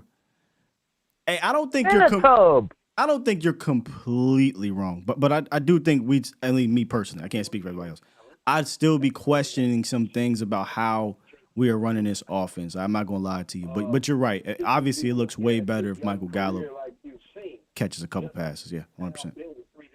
He catches them passes, and that touchdown pass hit him right in the hand. Hey, timeout. That pissed me off. I gotta do better at this, but I'm sorry, my bad. I'll let you get back to your call. So AG in the chat just said, "Bro, you always locking the lines." Sir, did you just get here? He just got here. There are about 25 people that are on the line. If you think I'm about to sit here and go through 50 callers in the morning, it ain't happening, Mr. AG. So you better just show up a little earlier and get through. And I don't mean to be direct, but I don't like when y'all do that. You locking the lines. We about to go through about 20 calls this morning, man. Ain't no show on ESPN or the radio going through 20 calls. Great through. Go ahead, man. Go ahead. My bad, brother. That's facts, though. That's facts. You gotta show up early, man. There's been times where I showed up late, and he said, "Man, I can't get to you, man. Call back tomorrow." So it is what it is. But it looks a whole lot better if Michael Gallup catches his passes. The score looks a whole lot better. As far as Tony Pollard, man, I'm right there with you. Use somebody else to run up the middle like that. And I get, but Dak Prescott got one of his touchdowns because they kept running up the middle. That touchdown don't happen if he doesn't run up the middle like that, because they sold out on that run. They did. They said, you will not run the football today. That's something you will not do. And as far as the middle of the field, the reason why we don't throw there, because we ain't got no tight end. We ain't got no tight end. That's why. No, I wasn't laughing. Time out. I wasn't laughing at you. I disagree. Jake Ferguson is legit, bro. He's 100% legit. But just like I said at the beginning of the year, $100,000, your tight ends are not a featured part of the offense anymore. You know, it's clear. You know what I'm saying? You got obviously the running backs and you got these receivers. In years past, Schultz was was featured in this offense. So I think Jake is legit, bro. But I feel like they have been dropping balls, though, Scott. That's what I'm saying. Jake ain't dropped Jake ain't dropped the ball since week 1, I don't think. Or maybe week 2. But Jake has been money, man. I think he's something like, he might be 100% on targets and catches. I'll get the number for you, but he kind of been money. I mean, something around like 80 or 90% catch percentage when he's targeted over the last 4 weeks. So it ain't Jake. But too, I think a lot of this is going to change because you seen today, this wasn't no West Coast offense today. This was more like it's a Dak Coast offense. 2022. This was more like 22-21 offense. That's what this was. And I feel like you're going forward, this is what you're going to see. That West Coast offense, I think they're going to scrap that. I think they're going to scrap that even more. They're going to say, Dak, do your thing. Because that 3-step drop out, I think, Dak, do you. I really think you're going to see that. Because I was shocked. I did not expect to see what I saw yesterday. This wasn't no 3-step drop, the ball's out. This wasn't that. It wasn't that. And Dak, when you get Dak out of the pocket and you get Dak improvising, that's when he makes plays. But that's not part of the offense, though, 100 grand. That's not that. I'm not giving them no credit for that. That ain't part of the offense. That's Dak putting on the Superman kit. Look, as much as that's cool to see, I don't want that every week. Like you can't ask your quarterback to just be improv guy every single week because you're going to run into better defenses. You're going to run into situations where you're not going to, it's not going to work all the time for you. You need to have some type of offense that can be consistent within the flow of the offense. And we haven't really seen that to date since I think like week 2, if we're being completely week 3 maybe. But it's been a while. It's been a while. I agree. But because Dak was extending plays, because Dak was back there using his legs, that's what made him perform great. He wasn't doing that early on in the year. And our offense was handcuffed because of it. Well, let's wait a minute now. We scored 20 points last night. So let's 20 points. We could have scored more. We exactly. So let's look. I think he had a fantastic game because of him, not because of the scheme. Because Dak was improvising. His receivers were available. No, I'm not. I'm saying Mike McCarthy is. Hold on, Grant. You said we weren't doing X, Y, Z earlier in the year. The offense looked way better, without a shadow of a doubt. Looked way better. They're not doing some of the things they were doing earlier in the year. Red zone wise. Yeah, red zone is still an issue. You know what I'm saying? We still got a little question marks down there in the red zone. But between the 20s, it has not looked as efficient. And again, you ran into a good defense last week. I'll give you that. This week, you didn't run into a good defense, and it took Dak Prescott being Superman to get you flowing. There's no way you could watch that, not you, but you could watch the game and say, hey, man, fantastic flow of the offense in regards to the design. It was Dak Prescott making plays. It was these receivers making plays. I just don't think we flowed that well. I think you looked better flow-wise earlier in the season than you did last night. I agree, and I feel like they need to feature CD more, man. CD, get that football. Just throw CD the ball, man. Throw CD the ball. That's how I feel. So I'm gonna go look at CD in a second because it's kind of wild with CD. So Jake Ferguson's catch percentage is at 75%. I mean that's ridiculously high, bro. His last they need to use him there. His last 4 games: 7 targets, 5 receptions, 7 targets, 7 receptions, 3 targets, 3 receptions, 1 target, 1 reception. He been coming up for you. CD Lamb, bro. I don't know why you just. Hey, look. See, whenever you throw it to CD Lamb, it's like it's catching. He's has an 81% catch rate, 42 targets, 34 receptions. That's dumb efficient. So yeah, we need to be spamming him a little bit more often. You need to spam him, and we need to take that 2 tight end set that Kevin Moore used last night. We need to take that, and maybe we can get our tight ends open. You feel what I mean? That's what I'm saying. If that catch rate is, if that's the catch percentage, we need to do something to get our tight ends involved in that middle of the field. because everybody is playing us like, okay, we ain't even going to worry about the middle of the field against the Cowboys because they don't throw it there. Yeah. That's what I'm saying. If we come back and when we use that 12 personnel, and we could take advantage of the middle of the field. Like, bro, I think we need to do that. How you watch old boy route up arguably the best linebacker in the game right now, him and Roquan Smith.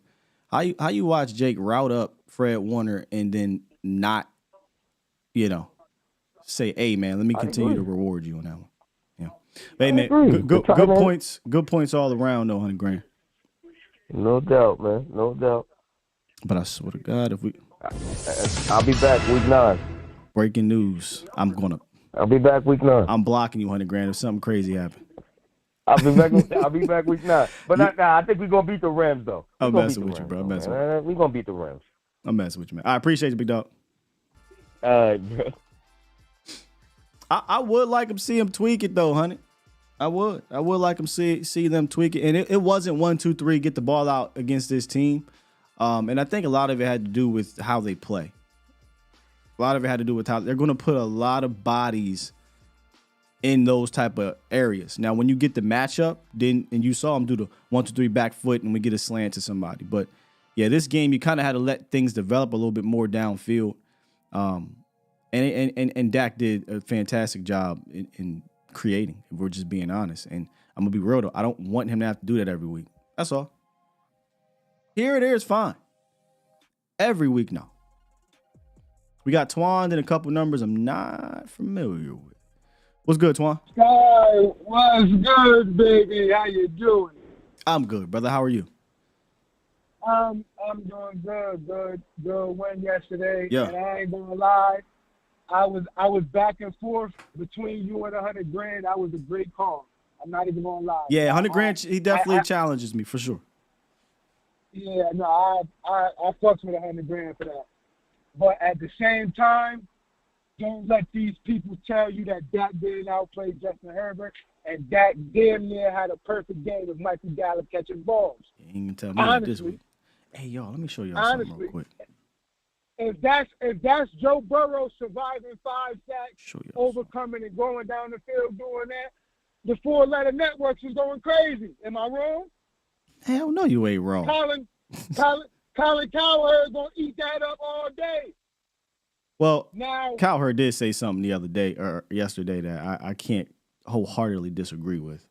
He basically was talking about how we're like a poorly coached team, and I was like, I don't know that he's lying right now, but I agree with that as well. But also, like you said, I'm not giving the credit to the coaching for how Dak played. Dak played that game.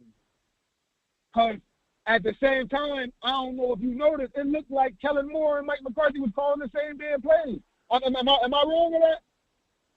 I'd have to go back and rewatch it, but there was times where I just kind of chuckled, like, just wait, just weather the storm of Kellen Moore, and he'll do some weird things, but then he'll also show you, motion the tight end, get a touchdown. But yeah, nothing he was doing consistently throughout that game made me say, oh my God, I missed this guy. No, not really, no. And Pete as well. The last time we played them was in 2021. We beat them the same exact way. Yeah, the same score. Yeah. Micah, mind you, but Micah, Dak driving downfield and getting a field goal. Micah Parsons getting a sack on a 3rd and long. It happened the same way last time to end the game too. Yeah, 100%. I'm trying to pull up this graphic real quick. It ain't really a graphic. It's a picture. Here we go. Yeah, so whenever you're done, I want to show y'all something. Yeah, also as well, my last take, Sky, Tony Pollard ain't that guy, like everybody said, to keep running the mid gaps. And low-key, I don't think he got vision. I'm not even going to lie. My bad. I couldn't say that again. I couldn't hear you. Tony Pollard is not that guy to keep running up that A-gap. Hell no. And low-key, I feel like he don't got vision. He's just athletically inclined, and he's fast, and he know how to hit certain holes, but he ain't strong enough to keep taking that pounding and go. That's not his game. We can't keep doing that. Yeah, you don't ask somebody to do something that's not their game on a consistent basis. From time to time, sure, but think about it. He had 15 carries yesterday. Yep. I venture to guess, and it might be on the low side here. 9 of them, maybe 10. I'm gonna keep it on low. 8 or 9 of them will run up the middle. Does that make any sense? Not at all. He had 30. He had 30 yards. He was like 2 for 2.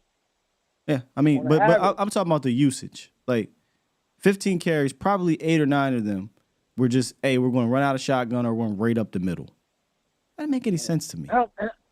And I don't know why we constantly always run out of shotgun. I low key, I hate that. Not low key, high key. And it's around the league too. Sunday you get a chance to sit back and watch games thoroughly, even more as opposed to just studying film on an opposing team. Teams just be like, yeah, we're going to run out of shotgun, no creativity. The only team that doesn't do it without creativity for the most part, Shanahan and McDaniels, they'll do a lot of different motions and pre-snap, post-snap action with their shotgun runs. But a lot of teams just shotgun, hand it off, maybe they'll pull a tight end, maybe they'll pull a guard, and they're just like, hey, go get some yards. I think that's so lazy, man. It's so lazy. Yeah. There's no creativity to that. Yeah. But no, Sky, in closing, this is exactly where I thought we were going to be going into the bye. When I looked at the schedule, honest to God, I just thought our loss was going to come from the Jets. Rather than the Cardinals. Yeah. I definitely didn't have us beating San Fran. I didn't have us looking that bad, but I didn't have us beating San Fran. Fair. And with that being said, Sky, I really feel like we're going on a run. I feel like we beat the Rams. I feel like we beat the Rams. Low key, Dax owned the Eagles, like the previous father said. We put up 40 on them. I think that was Jack that said that. Like that defense, we own them. One week at a time, man. 1 week at a time. We got some things to clean up, but we got a couple weeks to do it, and let's get back after this bye week and as Dax said, stack some victories. Let's stack some victories. Good call, Sky. Good call. Appreciate you, Twan. Yeah, man. We got to stack some victories. So it's so funny when they put these type of statistics out. They put it out at 12 o'clock at night, 1 o'clock in the morning, whatever it is. Did y'all know this?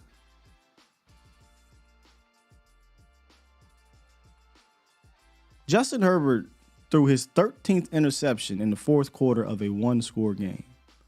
That is the most in the NFL since he's been in the league. Look, man, young kid, bright kid, an amazing, talented quarterback. And I'm really not trying to do this too much, but how was this not made a bigger deal than some of the other things that these networks throw out there? Are they trying to protect this kid? 13 interceptions in the fourth quarter of one-score games. I had no idea. Did anybody know this? I haven't really watched all the networks yesterday from the debacle in New York with the Philadelphia Eagles, but what's the vibes? Y'all let me know. What's the vibes out there with Justin Herbert, or not Justin Herbert, Jalen Hurts, second in the league in interceptions. 7 touchdowns, 7 picks. What's the vibe? Now, I ain't going to lie to you. I did happen to take a peek at a segment, and of course, it did not disappoint. On that other network with the letters and the numbers. Didn't disappoint. They pretty much said a whole bunch of nonsense. And I ain't trying to go down this road because we ain't playing him in a few, but the football fan in me is like, why are we protecting old boy as well, right? And let's talk about it a little bit. I got you 2 callers. Jalen Hurts does not look good this year. Like, he don't. And the wins was masking things, and that it happens, right? And I hate to say this, but I do respect Acho because of what he said. He said, y'all crowning this up as elite in the guy because of 1 year. That's not how this works. No. That's not how this works. An elite season, barely, if you ask me, does not equate to an elite quarterback. And I think his season was good, but boy, when you really look in that thing, they blowing that thing up. But hey, it is what it is. Great season, Jalen. It's a good dude. I like Jalen. But what happened last year? What he's doing this year? Y'all way too light on old boy. That energy is not met. I can give a damn that he wants to. Jake Delhomme went to a Super Bowl. Rex Grossman went to a Super Bowl. Cam Newton won MVP and lost a Super Bowl, and he was never quite like that after that. One MVP. Boy, they propped this man. He was second place on MVP. What? Since when is that a thing? It's the same thing as with Carson Wentz. Carson Wentz, he got 6 MVP votes. And again, I said I wasn't going to go too crazy, but it's just crazy to me, man. And when you go look at his body of work, young quarterback, he got a lot of room in front of him. Really good quarterback. But let's not sugarcoat this thing. It's one good season in the league. One. He's not having a good year. He has time to turn it around. But the energy wasn't met, and the reason why it wasn't the same is because y'all said what he did last year. And then they used this whole excuse of, the other guy who leads the league in turnovers the last 3 years, he went to an AFC Championship game 3 years ago. I mean, it's just comical at this point, man. And again, I'm my bad for even tuning in thinking that we was going to get real analysis, right? That's on me. That's on me, baby. And this is why I don't watch these shows, but I was just curious. Like, all right, we're going to get the same energy, right? I get it. Criticize Dak. That's fine. But the Cowboys ain't the only team in the league. There's other quarterbacks who aren't playing great either. The other teams that are struggling too. And as a football fan, it's just really weird that everything gets turned back to that team with the star in their helmet. And then our fans eat it up. Our fans don't care about, because in a league like this, you are judged by what your other peers are doing as well. That's just facts. That's why they do rankings. That's why they say, well, we don't believe in this team or we believe in that team. We don't believe in this quarterback or that quarterback, right? It's about how those Qs play or those teams play. And that quarterback ain't playing well, man. It is okay to say that. The quarterback ain't looking like no MVP.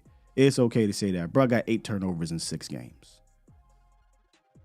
When Dak was throwing interceptions, ooh, y'all was lighting his ass up. And he was throwing interceptions, but playing well. Yeah, I'll say that. Because those networks won't put on the film, they won't watch. He was actually playing good ball. Hurts not playing good ball. But they got the tush, cush, push, the hush, cush, the brotherly love, shove, the dude love, and everybody's enamored. He ain't like that. Oh, well, Sky knew. You know what they said? Oh, he got a new offensive coordinator. Oh, does he? The hell you think is happening over here? Doesn't matter. Well, his offensive line. Oh, really? He the only one dealing with that? I digress. My bad. I went way too long on this. But because y'all know I don't really do this every day like other, I don't do this every day, but I sit back and I watch and I'm just like, y'all fake as hell, man. I digress.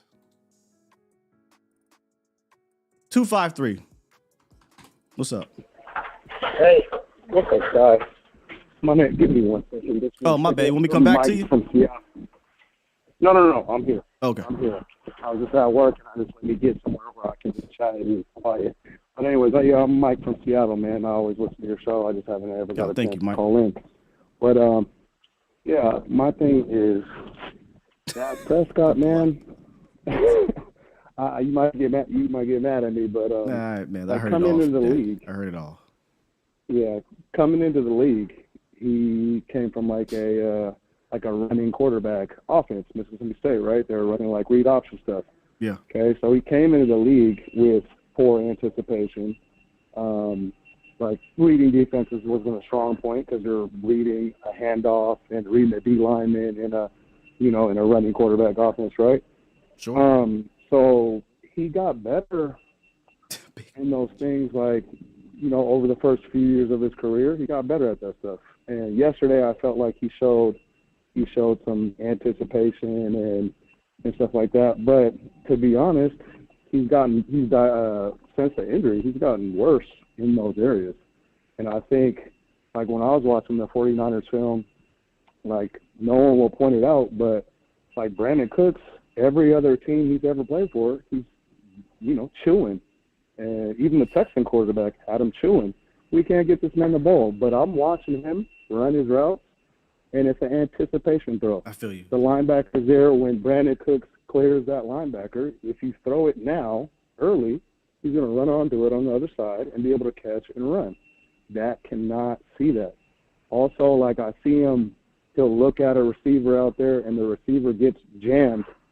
Like, hey, look off of him right now because he got jammed super early in the route. I got to look off him right away. He'll stare him down. And it's like he's not – last thing is just the reading the defense. Like Troy Aikman alluded to it a little bit. He's missing people. He don't read it well. So I looked at the last 10 Super Bowls, and it's, fucking A-Rod versus another top quarterback. It's Roethlisberger versus Kurt Warner. It's, the weakest quarterbacks on there were Nick Foles and Kaepernick. And those guys had system and defense and great offensive line. And we just don't have that. So it's like, for me, going forward, I wanted to vent to you and tell you what I thought, and then I'll just get offline. And, No, you will not, sir. No. Stay right there. Talk to me, brother. Yeah, stay right there. I'm just curious. Did you watch the game last night? Yeah, I was. That's what I. Yeah, I wasn't sure if you were just talking about the San Francisco game, because that's kind of what it sounded like you were talking about. Your quarterback was 21 of 30 last night. Made a lot of clutch plays, a lot of clutch hits. Saw the field. But we'll look at the film, right? Of course, he's going to miss some throws or miss some players. Like, quarterback is perfect. And this is why I love that we played Monday, because we get a chance to sit back and watch.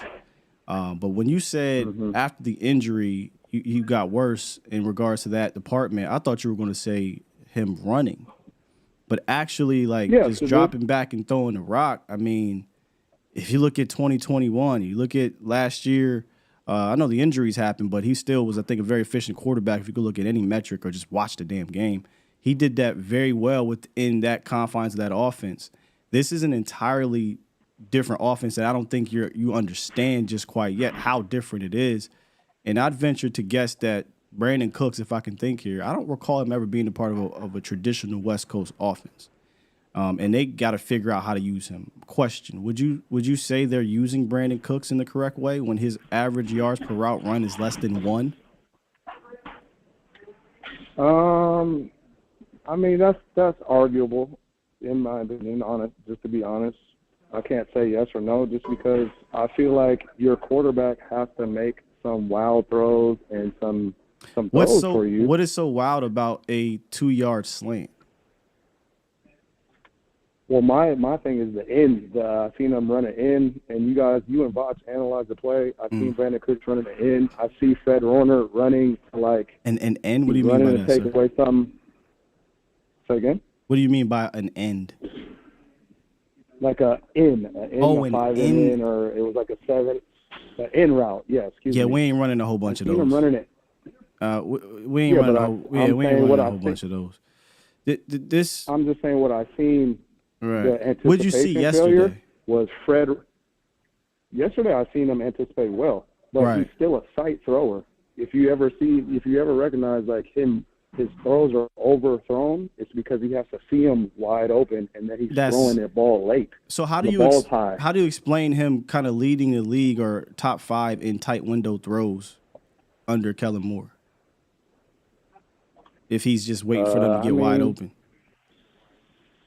I'll give you that argument.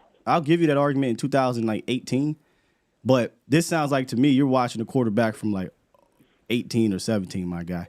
This is 2023, No, I'm man. saying Dak Prescott can drop back and throw the rock, man. He can throw the ball. Is he a perfect quarterback? Is there things he has to get better at? Absolutely. There is no maybe one. Maybe there's like one or two perfect quarterbacks in this league. Does he have flaws? Absolutely. Maybe there's like one quarterback who doesn't have flaws in this league. But to say that he's regressed in that department, I don't necessarily look again. 2021, he had 37 touchdowns, 10 interceptions. The next year, he was highly efficient, but just didn't get the same luck from a turnover standpoint. And this year, he's not turning the ball over as much as he was last year, but the offense is not asking him to do anything crazy with the ball, and I think he's playing within the offense. If you want to argue, I like to see him get away from that a little bit more. I like to see him spam Brandon Cooks or CeeDee Lamb. I'm with you. Like, hey, get off of Michael Gallup if he's on the jam, and let's go to Brandon Cooks, or let's focus on CeeDee Lamb when you got this matchup. But I do think you need to add some context to your criticism in the sense of this offense is not an offense that Brandon Cooks has really ran much. And if we're being completely honest, he hadn't been a focal point just yet. So I wouldn't necessarily say this is a Dak Prescott situation for Brandon Cooks more so than this offense in general just doesn't look like it's smooth right now. If you're going to blame it on Dak, hey, man, that's your opinion. Yeah. You're more entitled to it. We can agree with it, to a difference or whatever saying is. Okay, I agree with you that the offense probably doesn't fit Dak. They don't fit Dak, in my opinion. Can I ask you, anticipation? Who would fit this type of offense that doesn't run with a purpose? Right? That doesn't have any creativity in its concepts. Like, there was a Hall of Fame quarterback, right? Hall of Fame quarterback who at the end of their tenure, it looked like this in Green Bay. You know what Aaron Rodgers looked like? A washed up quarterback. People were questioning Aaron Rodgers in the same exact offense, bro. Go look at his numbers statistically. People were like, hey, man, it's a wrap for A-Rod, right? And everybody was asking the Green Bay Packers to, hey, we got to switch this up, Mike. So what did Mike do? He relinquished play calling duties. That didn't work. And they said, look, this ain't working out, Mike. See you later. They bring in a smart young coordinator that plays more to their strengths. And what happens with Aaron Rodgers? He looks like an MVP. So, how many quarterbacks are just going to come in here in this style of offense and just light it up? Just curious. Sorry, man. You hear I'm at work. I'll give you a quick answer. A better state quarterback would be someone like that anticipate will. Like, I watched Brock Purdy throw the ball, and he's anticipating. His strength is anticipation. Wait. Brock Purdy. Hold on. Offense, I'm gonna get off the phone for you. No, you ain't. No, you ain't. Is the Brock Purdy offense under Shanahan remotely close to what you're seeing here in Dallas? It probably would help Dak to be in that, but I don't think he would. No, I'm not saying put Dak in that offense. I'm saying Brock Purdy is stepping back and he's getting pre-snap, post-snap action. Do you know how wide open players are in the Brock Purdy offense? And I'm not taking anything away from Brock. I think Brock's been good in that offense. That's not happening here because we're not scheming dudes open. You know what I'm saying? That's just not the case. It's a static offense. So you think Brock Purdy will come into this offense and he light it up? I just think he might do damn better. Just the anticipation and reading the defense part. That in this offense, I feel like they're talking about it. 3 steps, the ball got to come out. So you got to anticipate. And it was. You got to read. Like sir, quick what thinking. do you think was happening What do you think was happening the first 4 weeks of the season? He's getting out quick, not taking any chances because he's uncomfortable. That's my opinion. Wait. You just said the offense was about 3-step or get the ball out quick. And then when I said that was happening in the first 4 weeks, you said, well, he wasn't trying to take any chances. Which one is it? He was doing exactly what you just said. Both. Getting the ball out quick and being efficient and moving the ball downfield. The complaint earlier in the season wasn't about Dak Prescott being efficient in between the 20s or getting the ball out or seeing guys or being anticipatory or none of that. The offense was moving the rock. It was the red zone. I think what happens is we watch what happened against the 49ers, And that kind of confirms your priors, and that's what we're going to roll with. When in reality, 5 of the other 6 games, your quarterback has actually been really efficient within this offense, my man. You just refuse to look at it. Yeah, but Scott, so he needs superior offensive line, and it would help. I agree with you. What quarterback doesn't need a bunch of help, my guy? No, listen to Joe Burrow get sacked like 40 times. Joe Burrow doesn't look that great this year so far. And look, Joe Burrow, he ain't Joe Burrow, first of all. Joe Burrow's fan. Joe Burrow's fan. Yeah, look, he ain't Joe Burrow. Like, nobody's calling him Joe Burrow. But I'm just saying, what quarterback doesn't need help? No. Also, okay, can I ask you a question? Do you think Brandon Cooks can win in routes? Do you think CD Lamb can win in routes? Do you think Jake Ferguson can win? And who else do we got? Gallup is struggling, but Gallup is a jump ball fade receiver. Gallup has been awful for some reason. Gallup's been awful. I think CD Lamb, Jake Ferguson, all those guys, they are quality dudes that I don't believe. I really don't know what you're watching, but I don't believe our offense is utilizing our weapons to their greatest strengths. The time that you see them being used that way is when you see CD Lamb doing some deep overs or breaking the pocket, Dak breaking the pocket or whatever. But, sir, if you go watch the Niners game, and Dak did not play well in that game, I'll give it to you. You can't walk away watching film and say, hey, man, that was the game plan to beat those dudes. No screens, no easy passes. We didn't do anything to get CD Lamb the ball right now. Brandon Cooks, it just wasn't a great game plan, and then Dak compounded it with bad play, if we're sticking to the Niners game. But 5 out of the 6 games, even in this hunkered down ass offense that McCarthy is running, your quarterback has been extremely efficient in taking care of the ball. So I'm just confused why all of a sudden Brock Purdy will light it up in his office. No, I'm just saying because the offense is anticipation 3-step drop and throw the ball. So and what I'm telling you, sir, that's not a strong. That's not a strong point. What I'm telling you is he was doing that well up until the 49ers game. Yes. Okay. And so let me come back for you. Okay. So now you got to give your receivers a chance to go one-on-one and throw it on top of Mike Gallup's head. Okay. You got to be able to put the ball and throw people open. That's just my opinion. Hey, did you watch the Michael Gallup throw that he threw open and he dropped it in the end zone last night? Yes. Oh, okay. Yep. I did. I seen it. So essentially, what it sounds like. Same thing with Dez. If I can go back to Dez real quick. What are we talking about, Dez? Dez wasn't done playing, man. He I see. I see who you are. I see who you are. On top of Dez's head, sir. I don't give a damn about a second year, fourth round quarterback being inaccurate or not complete.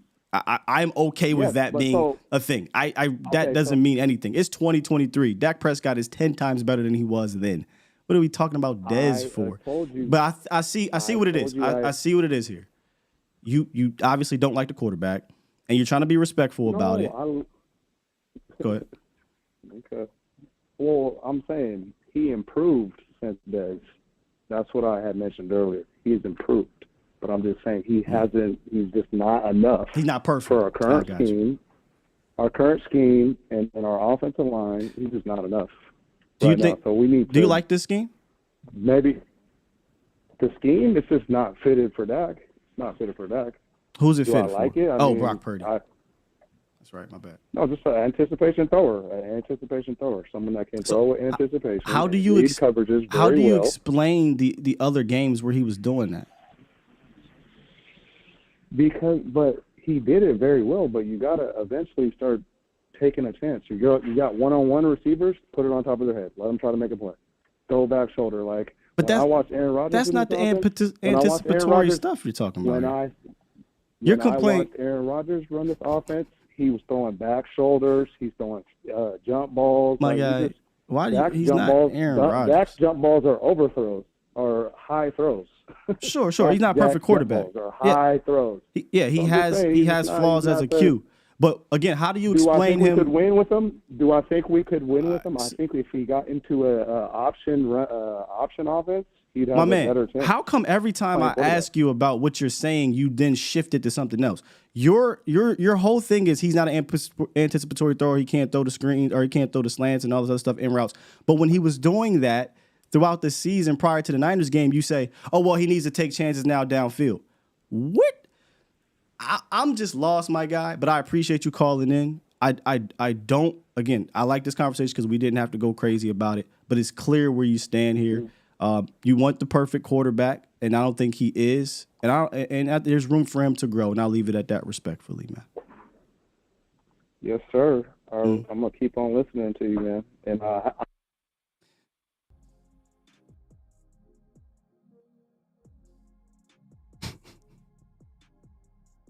Dak Prescott can't, throw in anticipation. Well, how do you explain the other 4 weeks? Yeah, but then he's not taking chances.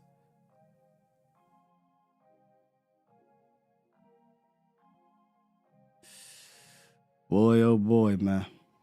Boy, oh boy, brother L. We need a win, man. But look, I don't expect people. There's people who are going to be in cement 10 toes down about the quarterback. He's one of them. He's going to be in cement. The things you're hearing about this dude is stuff that you would hear about in 2018. We gonna get the film for sure. And there was a handful of throws last night where bing, he puts it right on CeeDee Lamb. Bing, he puts it on Cooks for first down. There was a lot of that. Man, look, I said this and I keep saying it. Your quarterback can do all the quarterback things you want him to do. The issue in years past, or the last 3 or 4 years, is about finishing these ball games. It's about bouncing back within ball games, dealing with the adversity when maybe things aren't going well around you. I don't know a soul, and I shouldn't say that because there are people who don't like the quarterback who will say the scheme is great. He sounds like one of them. But just remove your angst against the Q for a second and remove even your homerism with the Q for a second. And just look at the offense. Just look at the flow, look at the play calls, look at the design, look at how we're using running backs, how we're using. And you mean to tell me you walk away with, it's a fantastic offense. We don't need to do anything else. Come on, man. Come on. I know we don't like the quarterback, guys, but got to be smarter than this as fans. We got to be smarter than this. Brock Purdy? What? Almost said something. Brock Purdy. Y'all, am I tripping? Like, he said I got the perfect quarterback. I'm thinking he going to say Patrick Mahomes, Joe Burrow, Josh Allen. This Negan said Brock Purdy. And I like the young man. But ain't no way you watching football elsewhere and you are under this impression that Brock Purdy will come into this offense and just be going gangbusters on everybody.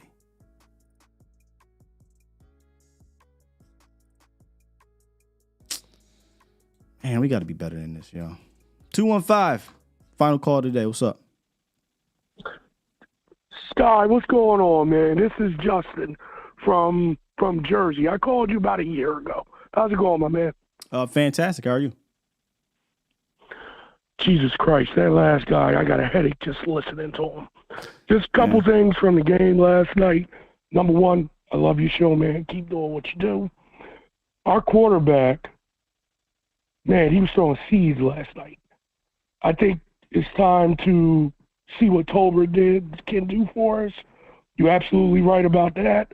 I would love to see more downfield stuff like what we saw in training camp. Well, you guys covered training camp real well. Yeah. And all you guys talked about was how we were throwing the ball down the field more. The routes they were winning on routes. There was more creativity. Yeah. I want to see more of that because, we're not seeing that. And it's obvious that can make the throws. I mean, we saw it last night.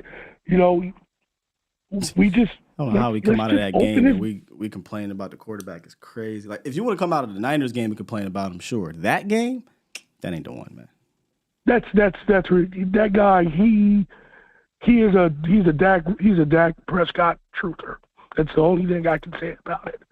But I just wanted to call in and say, man, I'm proud of my boys. A lot of stuff to clean up, but we got the bye week to do it. Yeah. And I'm just hoping and praying that Mike McCarthy takes the leash off and starts getting more stuff downfield. With that, man, I love you, man. Keep doing what you're doing, and I'll hang up and listen. Salute. Appreciate you. Yeah, I mean, you're not wrong about the camp stuff. I mentioned this earlier. I don't know who was all in here, but I had reached out to Brian because I'm like, look, Broadus, and I said, hey, I mean, you were down there at camp. I seen things here in Dallas. Am I tripping that I'm not seeing the concepts that we saw at training camp out on the field? And is this one of those things where we get out there and maybe McCarthy's just like, oh, I just need to get out of here with a win, or I just need to. And again, I get it. The game script has been really weird, but we're not seeing the deep overs. We're not seeing the seam shots. We're not seeing the concepts where double moves, sluggos, hardly even seeing whip routes, rub routes. We're not seeing that as much. It's a very static 2004 ass offense that no team is running in this league for real, for real. You know what I mean? And hey, yeah, maybe if we have Pat Mahomes, everything would be hunky-dory, but I don't give a damn how good your quarterback is. Go look on the other side of the ball. You still need to put together quality game plans and quality plays to put these guys in best position to succeed.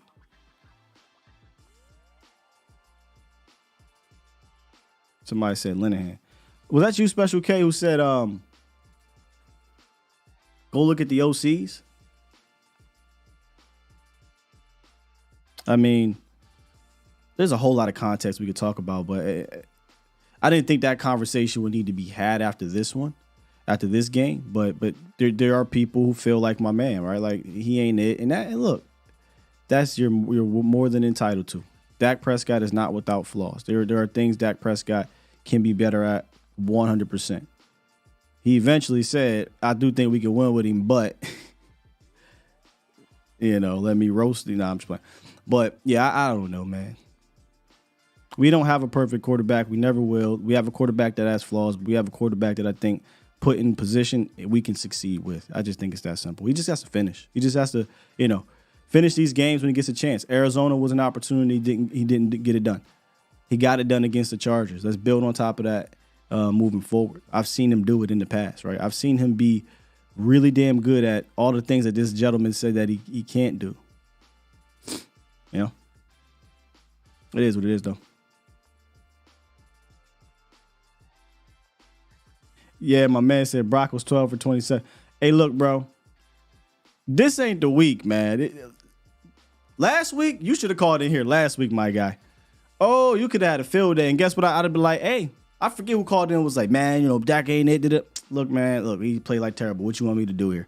I didn't even have to film yet to see it. But even, like I said, even with the game plan, he compounded it with bad play. Not a good day, man. Not a good day at all. And if you can't beat this team, which I still have questions about them being able to do that, if you can't beat this team moving forward in the postseason, then yeah, we'll have to have conversations, right? Can't do it. Last week was your time. This week, though? Shouts out to Cowboys Custom. This is the week? You know what that tell me? You just don't with the kid, man. It don't matter. Win, lose, you like, man, F this dude. I'm going to talk about what happened 2 weeks ago. On the day after the game.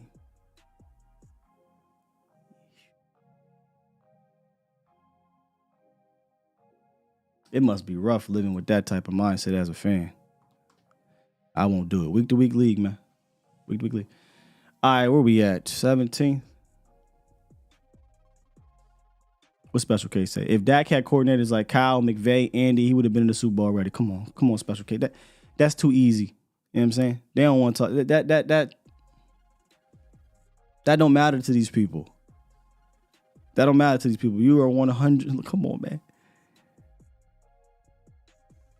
Ben Johnson, McVay, Shanahan, McDaniels. Like, I made this argument earlier in the offseason, and I thought that McCarthy would get into the lab and kind of be a little bit Dan Quinn-esque, where, okay, I've been around, but I'm going to tweak some things. That clearly has not happened.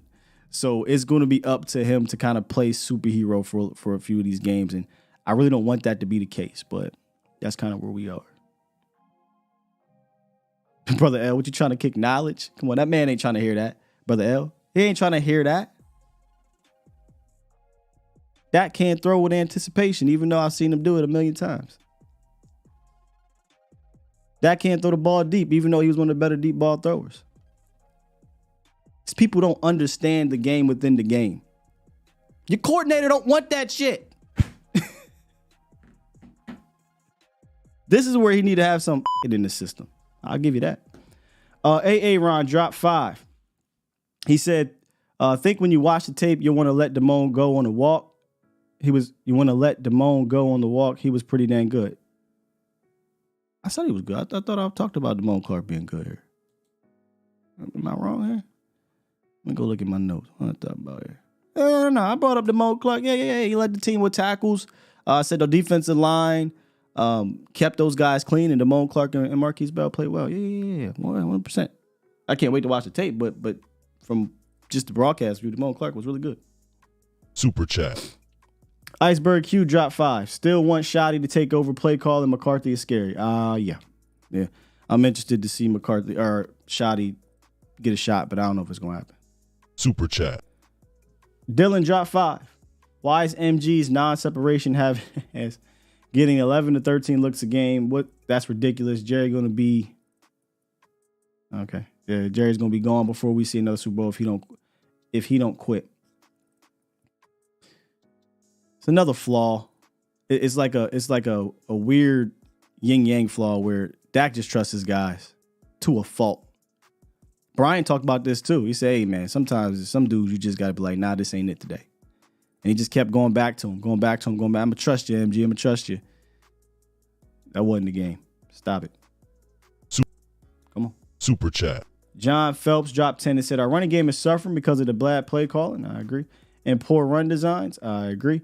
No counters, no toss plays or jet sweeps, very little shifts or motion, and we can't just run left and right anymore. 100% agree with you, man. It's a very stale run game, and you've got, I think, 2 explosive type running backs. One is obviously a big play explosive guy. 6 games in a row now, he has a play of over 15 or more yards. 5 out of the 6, he has a play of 20 or more yards, and 4 of those are rushes. And then I think the way that Rico runs, he runs angry, right? He runs with some explosion. Is he going to be a guy that's going to probably take a 75? Probably not. But he does run with some explosion at the hole. You got to get these guys moving the ball, and it's very frustrating seeing the usage of these dudes. Again, it ain't necessarily the quantity of the usage for Tony Pollard. 4 of the 6 games, he has 15 or less carries. That's exactly how he was getting the rock from a quantity standpoint in years past. It's the how. That's the issue.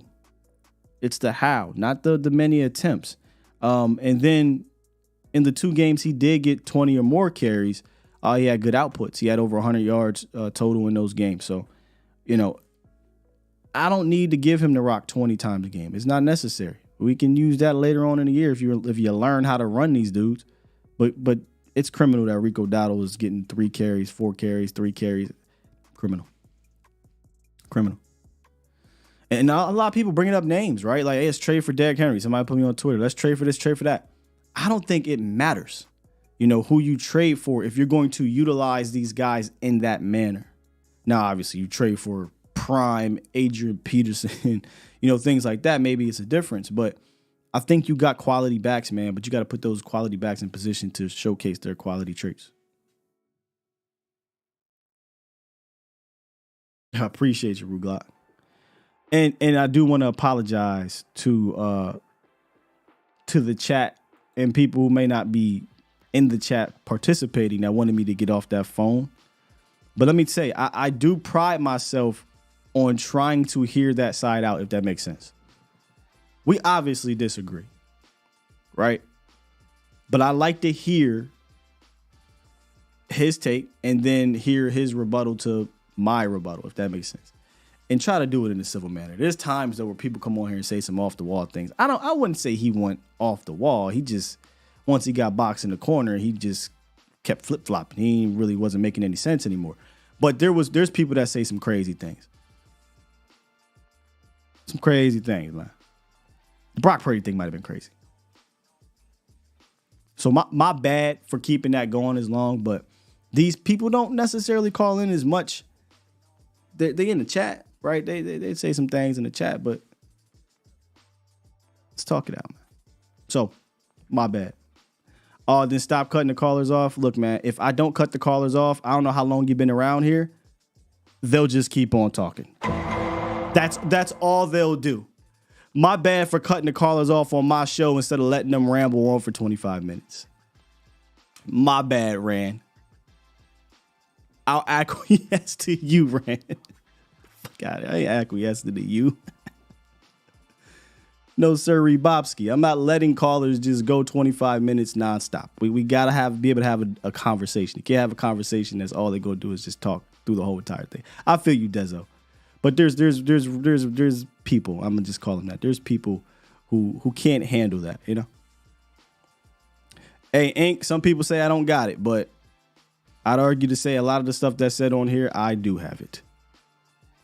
Because Rand said so, Jay. Let everybody talk for 25 minutes because Rand said so. If you don't go and get somewhere.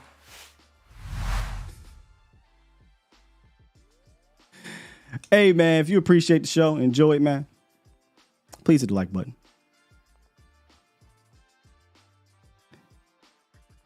Nah, Rand. You call into the show.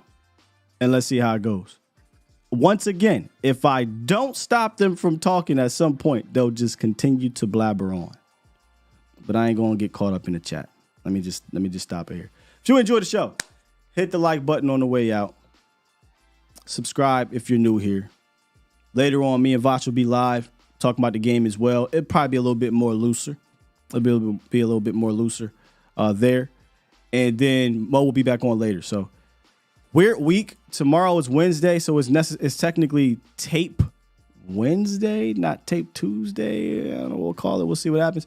We'll take a look at how everything went down yesterday and jump back into the lab. And then Thursday and Friday might be specialty type of episodes because we don't have a game coming up. So we got to kind of move a little bit differently with those ones. With that said, let me cut myself off because Rand said so. Push the goddamn button. Push the goddamn button. I ain't gonna say nothing. Y'all got it. Boy, I tell you. Sometimes I envy these shows that don't have to do this. Because they can just do their thing. I done let 20 callers up in here. I'm out of here. Love y'all. Peace.